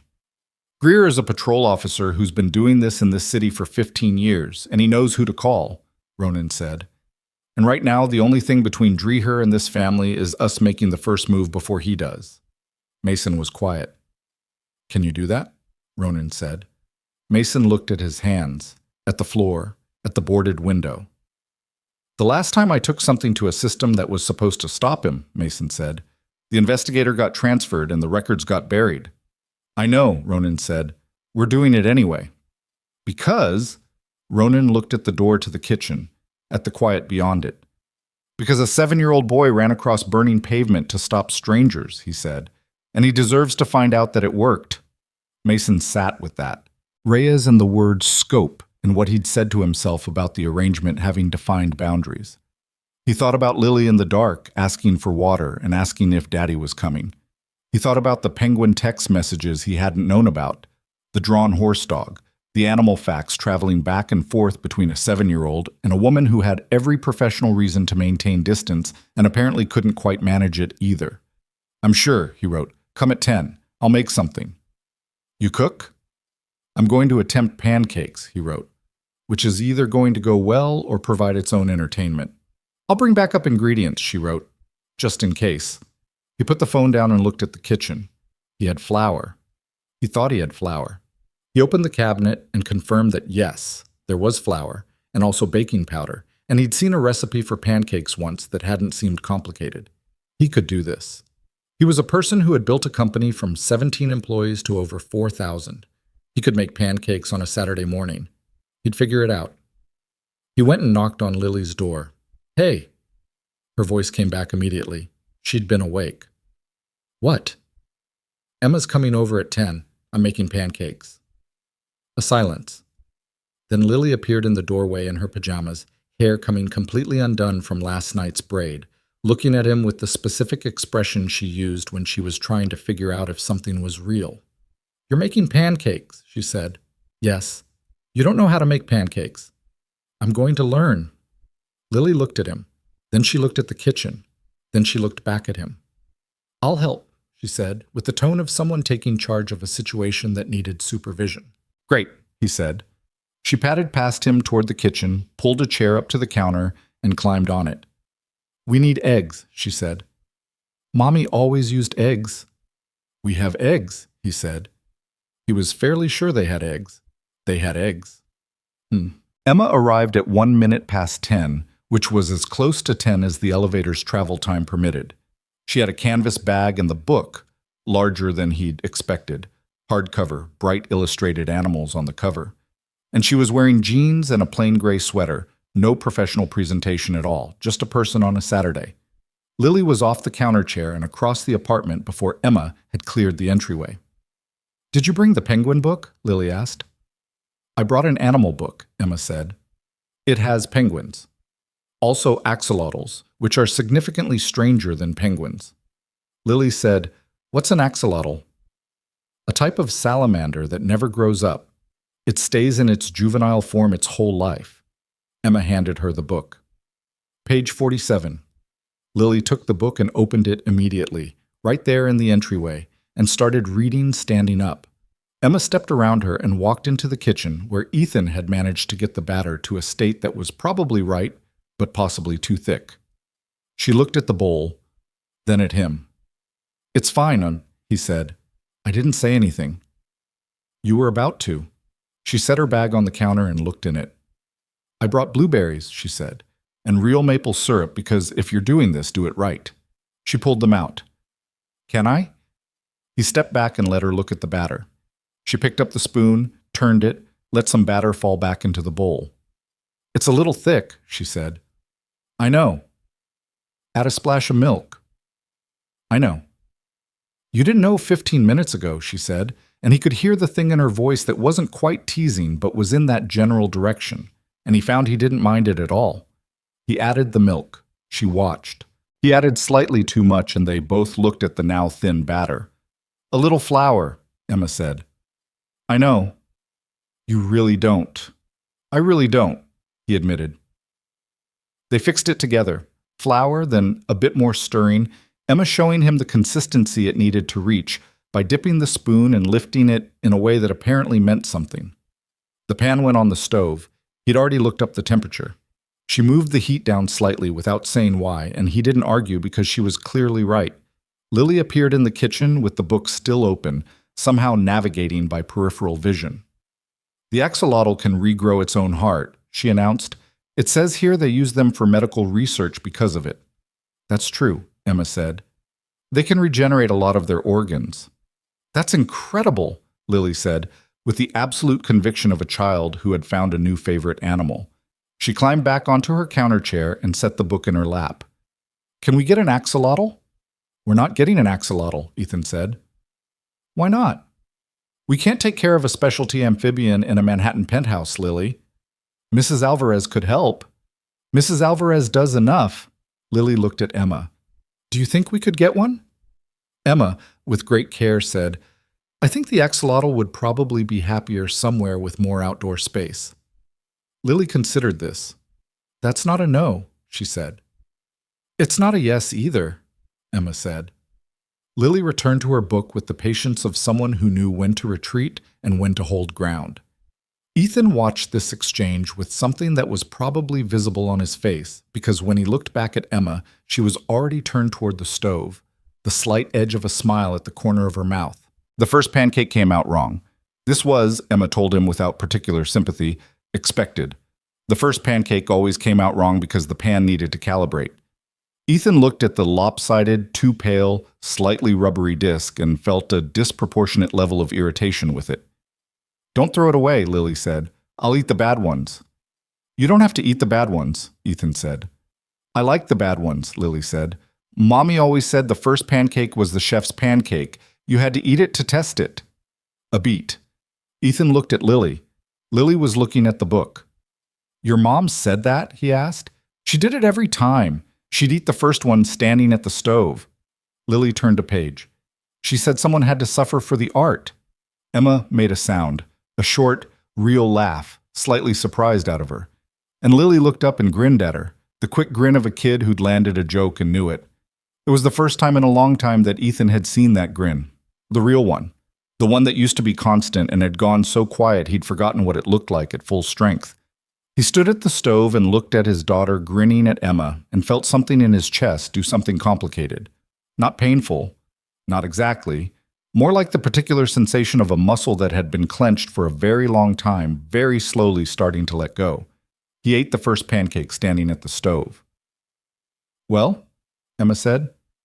It's terrible, he said. But you ate it. Someone has to suffer for the art. Lily dissolved. Actual laughter. Not the carefully partial version she'd been operating in, but the full thing, unguarded. The laugh he'd been trying to find a way back to for over a year. It lasted maybe 10 seconds, and she was already covering her face with the animal book, and he was already turned back toward the stove so she wouldn't see his expression, because his expression was not something he could manage right now. Emma stood beside him and didn't say anything. She just handed him the spatula. Second one, she said quietly. It'll be better. It was. Set. They ate at the kitchen island because the dining room table felt too formal for Saturday morning pancakes, a logic that Lily established by simply climbing onto a kitchen stool and declaring that this was where they were eating. Nobody argued. Emma set the blueberries out in a bowl. Ethan found the maple syrup he'd been certain he had, and had been right about. And the three of them ate pancakes that were genuinely good by the third and fourth iteration, with a kitchen that looked like a reasonable disaster behind them. Lily ate 4 pancakes, which was more than Ethan had seen her eat at one sitting in recent memory. "These are better than Mrs. Alvarez," Lily said. "Don't tell her I said that." "She'll figure it out," Emma said. "People always figure it out." "I'll deny it," Lily said. "That's one strategy," Emma said. "What's the other one?" "Tell her yourself and say you love her pancakes too, but these ones were special because you made them." Lily thought about this. "That's better," she said. "That way she's not sad, and it's still true." Emma looked at her. Exactly. Ethan watched this exchange and said nothing. He was getting better at just watching, letting things happen without managing them. It was harder than it sounded. He'd been in management mode for 2 years, treating his own grief and Lily's as a project with metrics and intervention strategies and measurable outcomes, and the last 12 hours had done something to that framework. Dismantled it a little. After breakfast, Lily retreated to the living room with the animal book, and Ethan and Emma cleaned up the kitchen in the companionable way of people who've cooked together, without dividing tasks explicitly, each finding what needed doing and doing it. It was the kind of thing that was either easy or it wasn't, and with Emma it was easy. "She laughed," Ethan said. He was rinsing the mixing bowl. "I know," Emma said. She was stacking plates. "Really laughed, not the—" He stopped. "There's been a version of her that laughs because it's the appropriate response. This was the other kind." Emma set the plates in the dish rack carefully. "I noticed. I haven't heard that in—" He didn't finish the sentence. "I know," Emma said, just that. He finished rinsing the bowl and set it down and stood there for a moment with the water still running. Then he turned it off.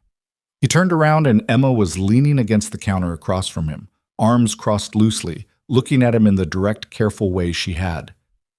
"Can I ask you something?" he said. "You can ask?" "The text messages, the animal facts, the penguin thing." He paused. "Why didn't you tell her to ask her dad, or to—" He tried to find the right way to say it. "Most adults in your position would have redirected her." Emma was quiet for a moment. Then, "She didn't need redirecting. She needed someone to talk to." Another pause. "I know you didn't want her to get attached. I know that was the concern you had from the beginning. I want you to know I took it seriously. But she texted me about axolotls at 8:30 on a Thursday night. I wasn't going to leave a 7-year-old on red because of professional boundaries."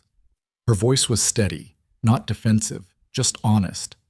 "If that was wrong, I'm genuinely sorry. But I don't think it was wrong." He looked at her. "It wasn't wrong," he said. She nodded, accepting that. "I was scared of her getting attached to someone who was going to leave," he said. He hadn't meant to say all of it, but the kitchen felt like a place where the whole sentence could exist. That was the original concern. "And I don't know what the arrangement is anymore, Emma. I'm not sure it fits the original description." She held his gaze. "No," she said. "It doesn't." "What do we do with that?" She was quiet for a moment, not avoiding the question, working up to something honest. "I've been thinking about it," she said, "since the gala. Maybe before that. And I keep coming back to the same problem, which is that I don't have a clean personal life to offer. I have my mother's bills and a career I'm still building, and I live in Queens, and I'm not—" She stopped. "I'm not what you'd pick if you were picking rationally." "I'm not picking rationally," he said. "I'm not sure I've done anything rationally in 2 years." "That's not actually reassuring," she said, and the edge of the smile was there again. "I know." He crossed his arms, mirroring her without intending to. "Here's what I know. I know last night when I left that room and came home to Lily, the thing I wanted most, after knowing she was okay, was to tell you about it. Not Marcus. Not anyone else. You."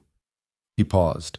"And I know this morning, making terrible pancakes in my kitchen was the first time since I can remember that this apartment felt like a home and not a place I was living in temporarily while I figured out what came next." Emma looked at him steadily. Something moved in her expression. Not a waver exactly, but a small shift, like a door opening a crack. "What about Lily?" she said. "What about her?" "She can't—" Emma unfolded her arms and set her hands on the counter. "She can't go through losing someone else important to her. She just can't. If we—" She gestured vaguely at the space between them. "And it doesn't work. She loses another person she trusted. That's the thing I can't get around." "I know," he said. "That's been the thing I can't get around either." They stood on opposite sides of the kitchen in the silence that came after saying true things. "I'm not asking you to decide anything right now," he said. "I'm not even sure what I'm asking. I'm just—" He exhaled. "I'm done pretending the arrangement is something it isn't. That's all. Whatever it becomes or doesn't become, I'm done pretending." Emma looked at him for a long moment. Then she said quietly, "Okay. Okay, you agree? Or, okay, you're acknowledging what I said?" "Both," she said. "I think. I need to—" She paused. "I need to think. Not because I'm uncertain about what I feel. I think I've been certain about that for a while, and that's been the problem." She picked up a dish towel and folded it without needing to fold it. "Can you give me a few days?" "Yes," he said. Immediately, without qualification, because the answer was obviously yes and anything else would have been wrong. She nodded, put the dish towel down, looked at the clean kitchen that they'd made clean together.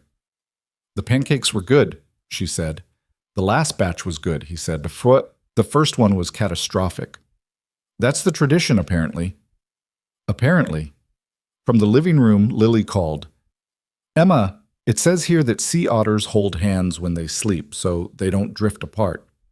Emma looked at the kitchen doorway, then at Ethan.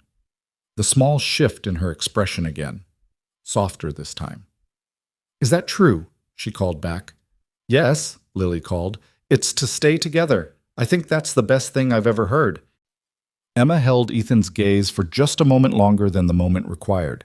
Then she walked into the living room and sat down on the couch next to Lily and looked at the sea otter page, and Ethan stayed in the kitchen for a few seconds, just standing in the warmth of it, the sound of his daughter's voice and Emma's voice overlapping, the Saturday city outside, the breakfast dishes drying in the rack. He didn't know what came next. That was still true. But the not knowing had a different quality to it today. Not the vertiginous not knowing of grief, of standing at the edge of something you couldn't map. This was quieter, more like standing at the beginning of something rather than the middle of a loss. He poured himself a second cup of coffee and walked into the living room. Lily looked up when he sat down. Then she looked between him and Emma with the uncomplicated assessment of a child who noticed things without yet having the social architecture to conceal that she'd noticed them. "You're both in a weird mood," she said. "We're in a perfectly normal mood," Ethan said. "You're both doing the thing where you're trying to act normal, but it's slightly too normal." She turned a page. "Mrs. Alvarez does it when she's broken something." Emma made the surprised laugh sound again. Ethan looked at the ceiling briefly. "Just read your book," he said. Lily read her book. Ethan drank his coffee. Emma sat at the other end of the couch with her legs tucked under her, and after a few minutes of the ordinary Saturday quiet, Lily migrated, gradually, the way cats moved without announcing any intention, until she was sitting in the middle, between them, still reading. She didn't say anything about it, neither did they. They sat there in the Saturday morning light for a long time, the three of them, while Lily read animal facts aloud at irregular intervals, and Emma responded to each one with actual information that sent Lily deeper into the book, and Ethan found himself thinking almost nothing at all, which was genuinely unusual and felt, under the circumstances, exactly right. At some point, Lily fell asleep. It happened the way it sometimes did when she'd had a difficult night, gradually and then completely, the book listing sideways, her head finding Emma's shoulder without any apparent decision-making involved. Emma went still, looked down at Lily with an expression she didn't try to manage. Ethan watched her. Emma looked up and met his eyes. She didn't say anything. She didn't move. She just sat there with his sleeping daughter's head on her shoulder in the Saturday light. And the look on her face was the look of someone who had decided something, or maybe recognized something they'd already decided without knowing when. He reached over very carefully and took the animal book from Lily's loose grip before it fell and set it on the coffee table. Emma watched him do it. "A few days," she said quietly, so as not to wake Lily. A few days, he said. Outside, the city moved at its Saturday pace, unhurried for once, the light coming through the windows at the long autumn angle that made everything look slightly more significant than usual. Lily slept between them, breathing easily, no nightmares, just Saturday. Ethan held his coffee cup and didn't think about the office or the investors or the gala that had been 4 days ago and already felt like a different chapter. He sat there and let the morning be what it was. Imperfect, unresolved, still working itself out, and found that was enough. It was in fact more than enough. It was, without any argument from any direction, exactly where he was supposed to be. The few days Emma had asked for turned into 5. Ethan didn't push.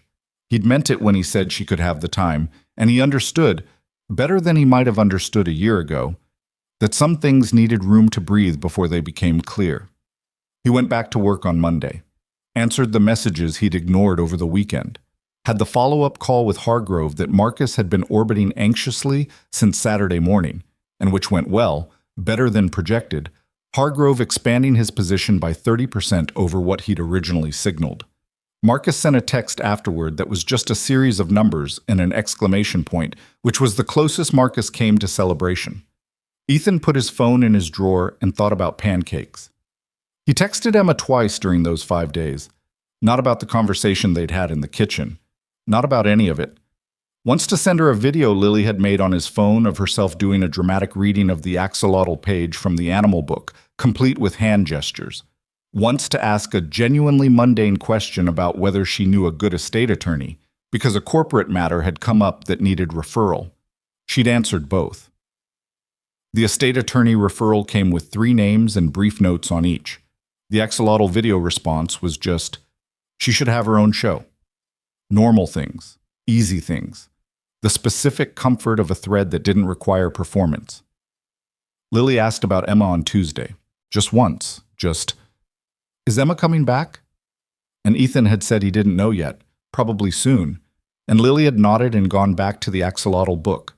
She'd read it 3 times now and had started cross-referencing facts with the internet, which Ethan monitored with the particular attention of a parent who remembered what unsupervised internet access looked like for a curious kid.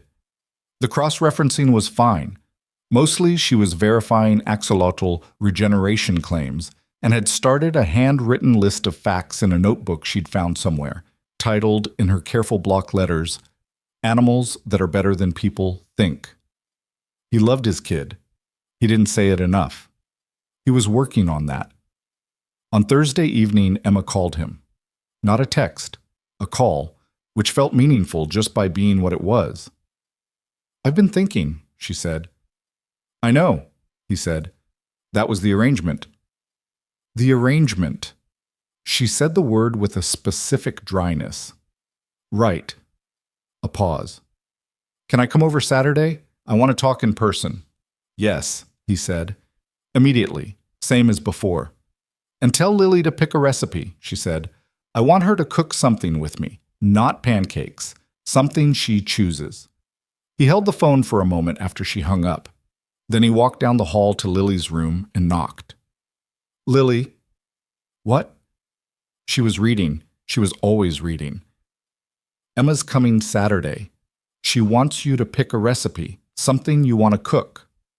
A pause. The sound of a book closing. Lily appeared in the doorway with an expression of absolute seriousness. I need to think about this, she said. Okay, he said. It's an important decision. I know. She looked at him with the focused gravity of someone who had been given real responsibility and intended to honor it. Then she went back to her room to think about it, and he stood in the hallway and felt, quite unexpectedly, something very close to happy. Tempt. By Friday night, Lily had decided on waffles.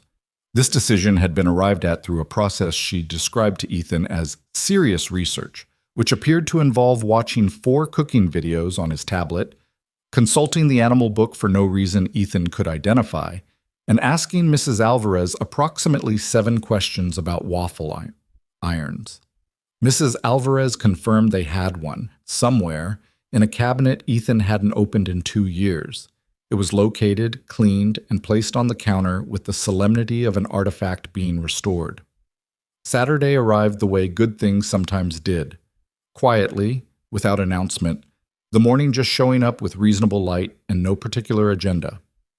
Emma came at 9:30 with strawberries and whipped cream she'd made herself, which Lily immediately investigated with a seriousness usually reserved for archaeological finds. "You made this?" Lily said. "It's just heavy cream and a little sugar," Emma said. "You whip it until it's thick. I'll show you sometime." "Show me now," Lily said. "We're doing waffles now. Whipped cream is step 2. Lily accepted this with the patience of someone who had learned that good things came in sequence. They got to work. Emma had a light approach in the kitchen. She gave Lily real tasks, not the simplified child-adjacent tasks that adults defaulted to, but the actual work. Measuring, mixing, watching the waffle iron's indicator light. She explained things as she went without being condescending about it, the same way she talked to Lily about everything, which was simply directly, as if the kid's age was a fact about her and not a limitation. Ethan stayed out of the way. He made coffee, leaned against the far counter, and watched. It struck him watching them that Emma didn't try to be anything specific to Lily. She wasn't trying to fill a role or present a version of herself that would be appropriate. She was just herself. With a 7-year-old. The same directness, the same willingness to sit with a question before answering it, the same complete absence of the false brightness that most adults brought to children like a bad costume. And Lily responded to that the way she'd always responded to being taken seriously. She opened up. Not dramatically, not all at once, but the way a window let in air, gradually. And then you noticed the room was different. At some point, while the first waffle was cooking, Lily looked up at Emma and said without preamble, "Do you miss your dad?" Emma looked at her. "My dad passed away when I was 12, she said. Lily absorbed this. "That's sad." "It was," Emma said. "It's still sad sometimes, less than it used to be, but it doesn't go all the way away." "Does it get easier?" Lily asked. The question was specific, precise. The question of someone who needed to know. Emma considered it for a real moment, not rushing to reassure. "Not easier exactly," she said. "Different. The missing doesn't shrink. You just grow around it. You get bigger and it stays the same size, so eventually there's more of you than there is of the missing." She paused. "Does that make sense?" Lily thought about it. "Like how I'm taller than I used to be, but my old shoes are the same size." Emma blinked. Then, "Yes, exactly like that." Lily nodded, satisfied, looked at the waffle iron. "I think it's ready," she said. Ethan turned toward his coffee and spent a moment looking at the window over the sink. The city was doing its Saturday thing outside, and the kitchen smelled like waffles, and his daughter had just described grief through shoe sizes, and a woman he loved had met her exactly where she was. He hadn't let himself say that word yet, even inside his own head. He let himself say it now, quietly. Just there. Just real. Loved. It wasn't tidy. It wasn't the version of the word that arrived without complications. It came with her mother's medical bills and a career she was building and a queen's apartment and all the honest, complicated weight of 2 real people who'd each been through enough to know what things cost. But it was true, and he was done being careful with true things. The waffle was perfect. Lily was extremely pleased with herself. After breakfast, after Lily had been persuaded to go wash syrup off her hands, and had drifted toward her room with the animal book and what appeared to be plans for extending her fact list, Emma and Ethan sat at the kitchen island with the last of the coffee and the quiet that followed a good meal. Emma turned her mug in her hands. He'd seen her do that before. It was the physical thing she did when she was organizing what she wanted to say. "I called my mother the night after the pancake Saturday," Emma said. "I told her about the conversation we'd had, about what you said." She looked at the mug. "She asked me what I was scared of." "What did you tell her?" "I told her I was scared of Lily getting hurt." She looked up, and she said, "That's real, but that's not all of it. What else?" And I told her. She stopped, set the mug down. "I told her I was scared of wanting something I couldn't hold on to, that wanting things and losing them is its own kind of damage after a while, and I'd gotten careful about it. The person who hurt you, he said. He remembered the way Carol had framed it, the abbreviated version Emma had shared once. She didn't elaborate. She didn't need to. I had a relationship 5 years ago.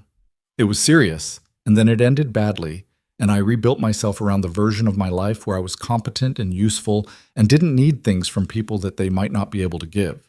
She said it plainly, no performance of wounds. I'm good at that version. I've been good at it for 5 years. But, he said. But Lily texted me axolotl fact, she said, and you ate a terrible pancake standing at the stove for a dead woman's tradition, and I sat in the car going home that Saturday, and I thought, this is the thing. This is the actual thing, and I've been trying to be careful about it, and I don't think I can anymore. He looked at her across the island. I don't want you to be careful about it, he said. I want you to be honest about it. That's different. She looked at him for a long moment. I know that, she said. That's why I'm here. He set his coffee down. I'm not offering you something easy, he said. I need you to know that.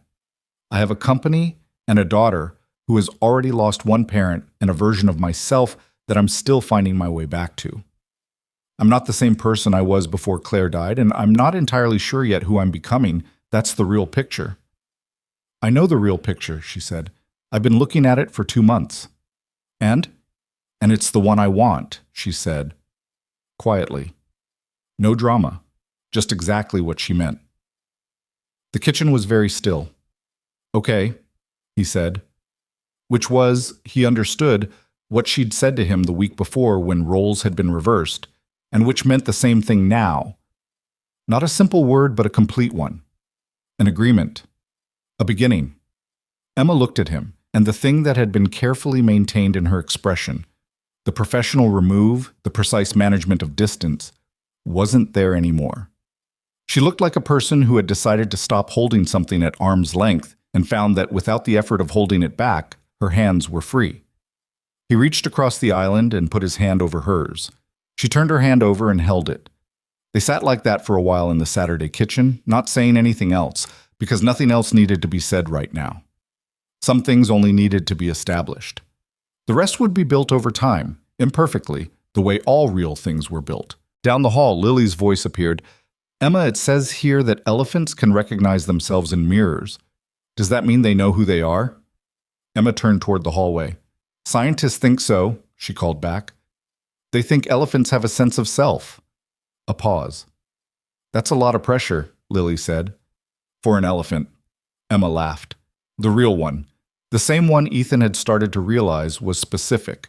Not her polite laugh, not the professional warmth, but the actual surprise sound she made when something got her off guard. He thought he could spend a considerable amount of time trying to produce that specific laugh and not find it a bad use of his years. But 3 years passed the way years do when life is happening inside them. Not smoothly, not without difficulty, but with the forward momentum of people who have decided to keep showing up. The first year was the most complicated.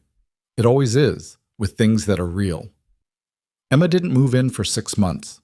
That was deliberate, her choice and Ethan's together, because Lily needed time, and time needed to be given freely and not managed into the right shape. Emma kept her queen's apartment. She kept her work, which she scaled back somewhat but didn't abandon, because she'd built it herself, and it was part of who she was, and Ethan understood that without needing it explained. Carol Hayes' health had a difficult stretch in the spring, a flare that put her in the hospital for 11 days. And Ethan drove Emma to Queens at midnight on a Tuesday and sat in the waiting room for 3 hours without being asked to, and without making anything of it. Emma looked at him in the fluorescent light of that waiting room at 2 a.m. and said, "You didn't have to come." "I know," he said. She looked at him for a moment. "Thank you," she said. Not performing gratitude, just receiving care from another person and letting it land, which for Emma was its own kind of growth. Carol recovered. She was formidable, Carol Hayes, in the way of women who had raised daughters alone and handled hard things without advertising it. When she finally met Ethan properly, not the quick introduction at the hospital, but an actual dinner, Sunday, at the Queen's apartment, she spent the first 20 minutes asking him questions that were polite in form, and fairly pointed in content, and he answered all of them directly. And at the end of dinner, she said, "You're not what I expected." And he said, "What did you expect?" And she said, "Someone easier." And he took that as the compliment it was. Lily's second year without her mother was better than the first. Dr. Reyes called it consolidation, the grief integrating rather than disrupting, becoming part of the landscape rather than the weather. Lily still had hard days. She still had nights where the monitor in Ethan's room picked up the sounds of a kid awake and unhappy in the dark. But she also had Saturday mornings, and she had the animal book, which had been joined by 4 more in the series, and she had Emma, who she talked to about things she didn't always talk to her father about, which Ethan had learned to accept as something good rather than something to manage. The thing about Emma and Lily was that it never tried to be something it wasn't. Emma never asked Lily to call her anything other than Emma. She never positioned herself as a replacement or a substitute or a stand-in. She was just present. Consistently, reliably present, in the particular way that children needed most, the way that didn't require anything from them in return, that just showed up and kept showing up until it became part of the architecture of a life. One afternoon, Lily was 8.5, a Tuesday, nothing special about it. Lily climbed onto the couch next to Emma while Emma was reading and said without looking up from her own book, "I told my friend Sophie that you were kind of like my family." Emma stopped reading. "Yeah?" "She asked if you were my stepmom, and I said, not exactly, but kind of." Lily turned a page. "I hope that's okay." Emma looked at the side of Lily's head for a moment. "It's okay," she said. "It's more than okay." Lily nodded, satisfied, and kept reading. Emma sat there for a little while after that, with her book open to a page she wasn't reading, looking at the view of the city that she'd stopped noticing was extraordinary and had started just thinking of as the view, the way you did with things that had become yours. Ethan proposed on a Wednesday. Not because Wednesday was special, but because he'd been carrying the ring for 3 weeks, and Wednesday was the day it became impossible to carry it any longer without saying something. They were in the kitchen. The kitchen had become their place, the place where things happened between them that mattered. And he'd made coffee badly, as he still sometimes did, and Emma was correcting it without comment, as she still sometimes did, and he said her name and she turned and he said what he meant. He didn't rehearse a speech. He'd thought about rehearsing one and decided against it because Emma would know it was rehearsed and that would change the thing. He just said, "I want you here." Not as an arrangement, not with a scope or a defined endpoint.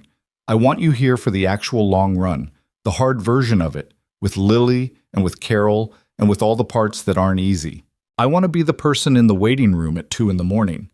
I've been thinking about how to say this for 3 weeks, and I don't have a better way. Emma looked at him for a long moment.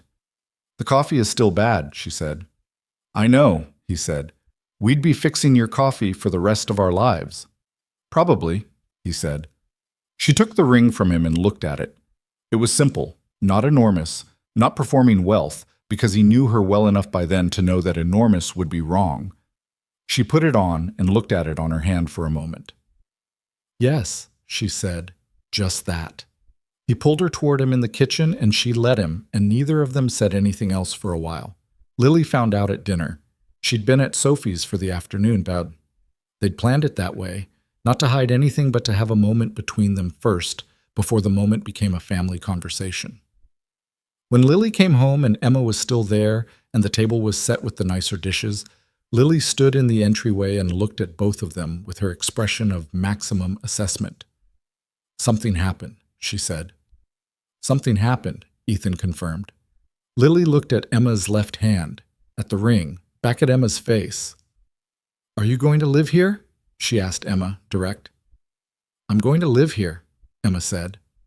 Lily was quiet for a moment. The particular quality of the quiet said she was working through something. Then she said, "Can we paint my room?" Emma blinked. "That's your first question?" "I've wanted to paint it for a year," Lily said. "I thought it wasn't a good time to ask, but if we're doing changes—" "What color?" Emma asked. "Green," Lily said. "Dark green, like your dress from the gala." She looked at her father. "You never noticed, but I noticed." Ethan looked at his daughter for a moment. 8 years old, sharp as anything, carrying observations she hadn't known when to offer. He thought about the kid who had stopped laughing for a year and a half. He thought about the first pancake, and the axolotl, and the sea otters holding hands so they didn't drift apart. "We'll paint it this weekend," he said. Lily nodded, satisfied, and went to hang up her jacket. Well, the wedding was small. That was Emma's decision, and Ethan agreed with it without hesitation, because the things that mattered most to both of them had always happened in small rooms, in kitchens, in hospital waiting rooms, on Saturday mornings that weren't trying to be anything other than what they were. They had the ceremony at a venue in the Hudson Valley. 28 people. Carol Hayes in the front row looking healthy in a way that had required 2 medication adjustments and considerable stubbornness. Marcus in the back row looking vaguely emotional in a way he would deny indefinitely. Lily was the one who carried the rings. She took the job with the gravity it deserved. Afterward, at the small dinner that followed, she gave a toast that nobody had asked her to give, that she'd apparently written herself in her room the week before. She stood up with a piece of paper she'd folded into a very small square and announced that she had something to say. She said, "My mom wanted 3 kids. She didn't get to have them. But I think she would have liked Emma, because Emma talks to me like I'm a real person, and she fixes Dad's coffee, and she looked up axolotl facts to text back to me, and she cried a little watching the video of Mom burning dinner on Tuesdays, which I saw even though she didn't think I did." She paused to look at the paper, then back up. "I know Emma isn't my mom. Emma knows that too. But she's here, and she stayed, and I think that's actually the whole thing. I think the whole thing is just staying." She sat down. She looked at her paper. Then she looked at Emma, who was not successfully maintaining her composure, and said quietly, "Was that okay?" Emma reached over and put her arm around Lily and said, into her hair, "That was exactly okay." Ethan looked at the table. He thought about Marcus in his office on a Tuesday morning. The folder dropped hard on the desk. The words, "You look like a widower, because you are one." He thought about the name on the card inside the folder. He thought about a restaurant in Midtown and a woman who sat down and shook his hand and said her name and started asking good questions. He thought about how sometimes the thing that saves you doesn't announce itself. It walks in and asks how it can help and brings backup ingredients and answers axolotl texts at 8:30 on a Thursday night and tells a man in a good suit in the middle of an important evening to go home to his daughter. He thought about Claire, not with the old weight of it, but with the particular tenderness of someone who had learned that love didn't have a finite supply, that loving someone new didn't mean loving someone less, that the heart, like the axolotl, had a capacity for regeneration that people underestimated until they needed it. He'd told Lily once, "You won't forget," and she hadn't. They'd watched the burnt dinner videos so many times that Lily could do Claire's surprised face from memory, could deliver the line, "I feel like this is the oven's fault," in perfect imitation that was somehow both funny and sacred. Claire was in the apartment.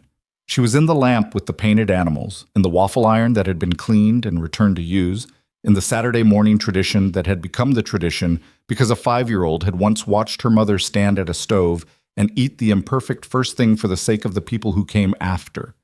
The people who came after. That was the job in the end. That was the whole of it.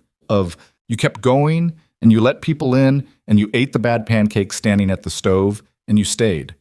3 years after a man who looked like a widower had opened a folder with a name in it, there was a 10-year-old girl with a dark green bedroom and a shelf of animal books and a habit of texting facts about cephalopod intelligence to her stepmother at unreasonable hours. There was a company that had found its footing again, not because the optics improved, but because the person running it had.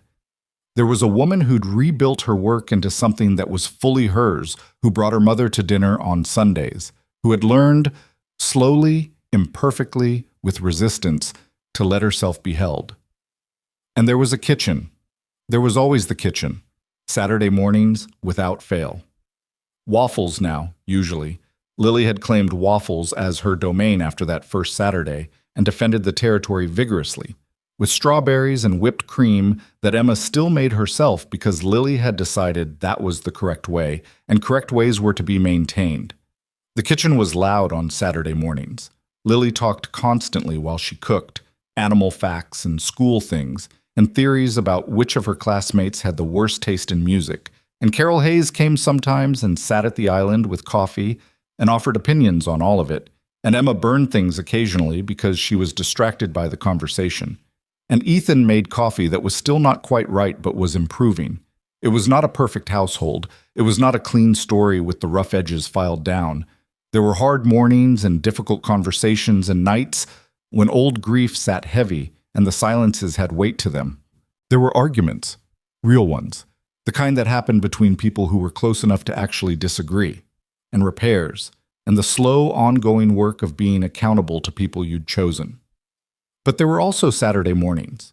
There were also waffles and animal facts, and a 10-year-old standing at the stove eating the first imperfect one because someone had to, because that was the tradition, because the people who came before had done it, and the people after would do it too.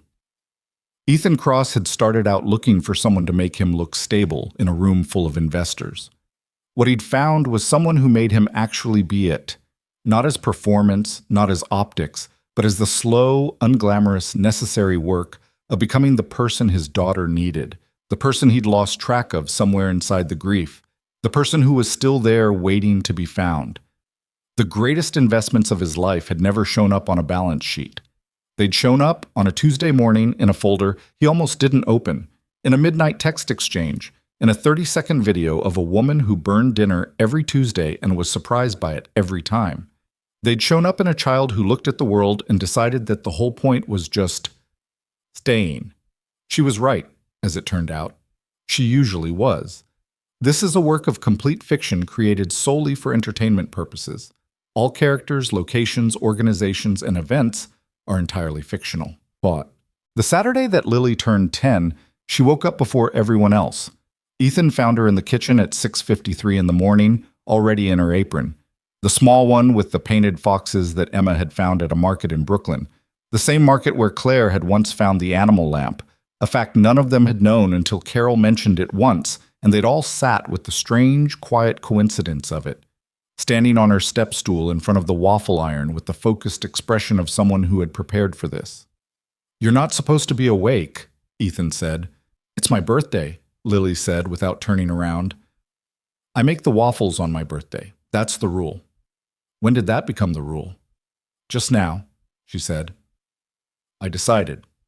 He stood in the kitchen doorway in yesterday's clothes and looked at his daughter, 10 years old this morning, measuring flour with the seriousness of a person who understood that precision mattered. She'd grown 3 inches in the past year and was starting to lose the last of the roundness in her face that made her look like a little kid. She still slept with the animal lamp. She still read constantly. The books were thicker now, the subjects wider, but the intensity was the same. That particular hunger for knowing things that had been hers since before she could read and had never left. She'd started learning Spanish from an app on her tablet and had recruited Carol to practice with her, which Carol found deeply funny and was apparently quite good at. He watched her crack an egg one-handed. She'd learned that from Emma 6 months ago and had practiced it so many times on the kitchen counter that Mrs. Alvarez had started leaving a bowl there, preemptively. "You need help?" he asked. "I need you to make coffee," she said. "Emma's going to want coffee when she wakes up." "Emma's already awake," Emma said from behind him. He turned. She was in the hallway in her Saturday clothes, hair loose, looking at Lily at the stove with the expression she had sometimes when she thought no one was watching. Open, unguarded, something very close to wonder. She looked at Ethan. He looked back at her. "Coffee," Lily said without turning around. "Both of you, I need the kitchen." They moved to the far counter together, and Ethan put the coffee on, and Emma leaned against his shoulder for a moment in the small way she had, and they both watched Lily work. "She set an alarm," Emma said quietly. "I heard it at 6:30. She didn't want anyone to beat her to the kitchen. She said it's the rule now. She makes waffles on her birthday." "Obviously," Emma said, as if this were entirely logical. As if a 10-year-old establishing kitchen sovereignty on her own birthday was the most reasonable thing in the world. Lily poured the first round of batter and watched the iron with the patience she'd learned through genuine failure, the early attempts that had been too pale, too thick, extracted too soon. She'd learned by doing it wrong enough times that she understood what right felt like. Ethan thought that was probably the best way to learn most things, though it was hard to watch in real time. The apartment filled with the smell of waffles and the Saturday sounds that had become, over 3 years, completely their own. The particular percussion of this kitchen, these people, this version of a morning. Carol arrived at 9 with strawberries and a birthday card she'd made herself, which she did every year. Hand-drawn, slightly crooked, always funny in a way that was specifically for Lily, that demonstrated how closely Carol paid attention to exactly who this kid was. Lily read it standing at the counter and laughed the real laugh, the full one, and handed it to Emma to read and then to Ethan, and it made its way around the kitchen like something being shared, which it was. They ate waffles at the island. All 4 of them crowded together in the way they'd stopped apologizing for, plates overlapping, Carol telling a story about the neighborhood in Queens that kept expanding in the telling, Lily eating her second waffle with one hand and reading the back of the maple syrup bottle with the other, because she was constitutionally incapable of a meal without reading material. At some point, Emma looked across the island at Ethan with the expression that had no name, but that he recognized completely. The one that said, "Look at this. Look at what we have. Look at what we made out of the materials we were given." He looked at it. He looked at all of it. The crowded island and the birthday card still out on the counter, and the waffle iron still warm, and his daughter reading a maple syrup bottle on her 10th birthday, like it was literature. He thought about a man in a dark kitchen 2 years before any of this, alone at midnight, reading a text message that said simply, "I'm glad you got there." He'd gotten there. He was still getting there, every day, by degrees. That was the thing nobody told you about rebuilding a life. It didn't happen in a moment. It happened in 10,000 small ones. A text at midnight, a bad pancake eaten standing up, a child falling asleep on a stranger's shoulder, a ring passed across a kitchen island on an ordinary Wednesday. It happened in the accumulating weight of people choosing each other again and again, imperfectly, without guarantee, just because the alternative, the careful, protected, unrisked version of a life, turned out to cost more than any of them were willing to pay. Lily looked up from the maple syrup bottle. "This is the best birthday," she said. Not performing it, just reporting a fact. Emma smiled at her. "It's only 9:15, she said. Lily looked at the clock, back at Emma. "It's still the best," she said with absolute confidence. She was 10 years old and she was right, and the kitchen was warm, and outside the city was doing its Saturday thing, and the people who mattered most were all in the same room. That was enough. That was, without any qualification, everything.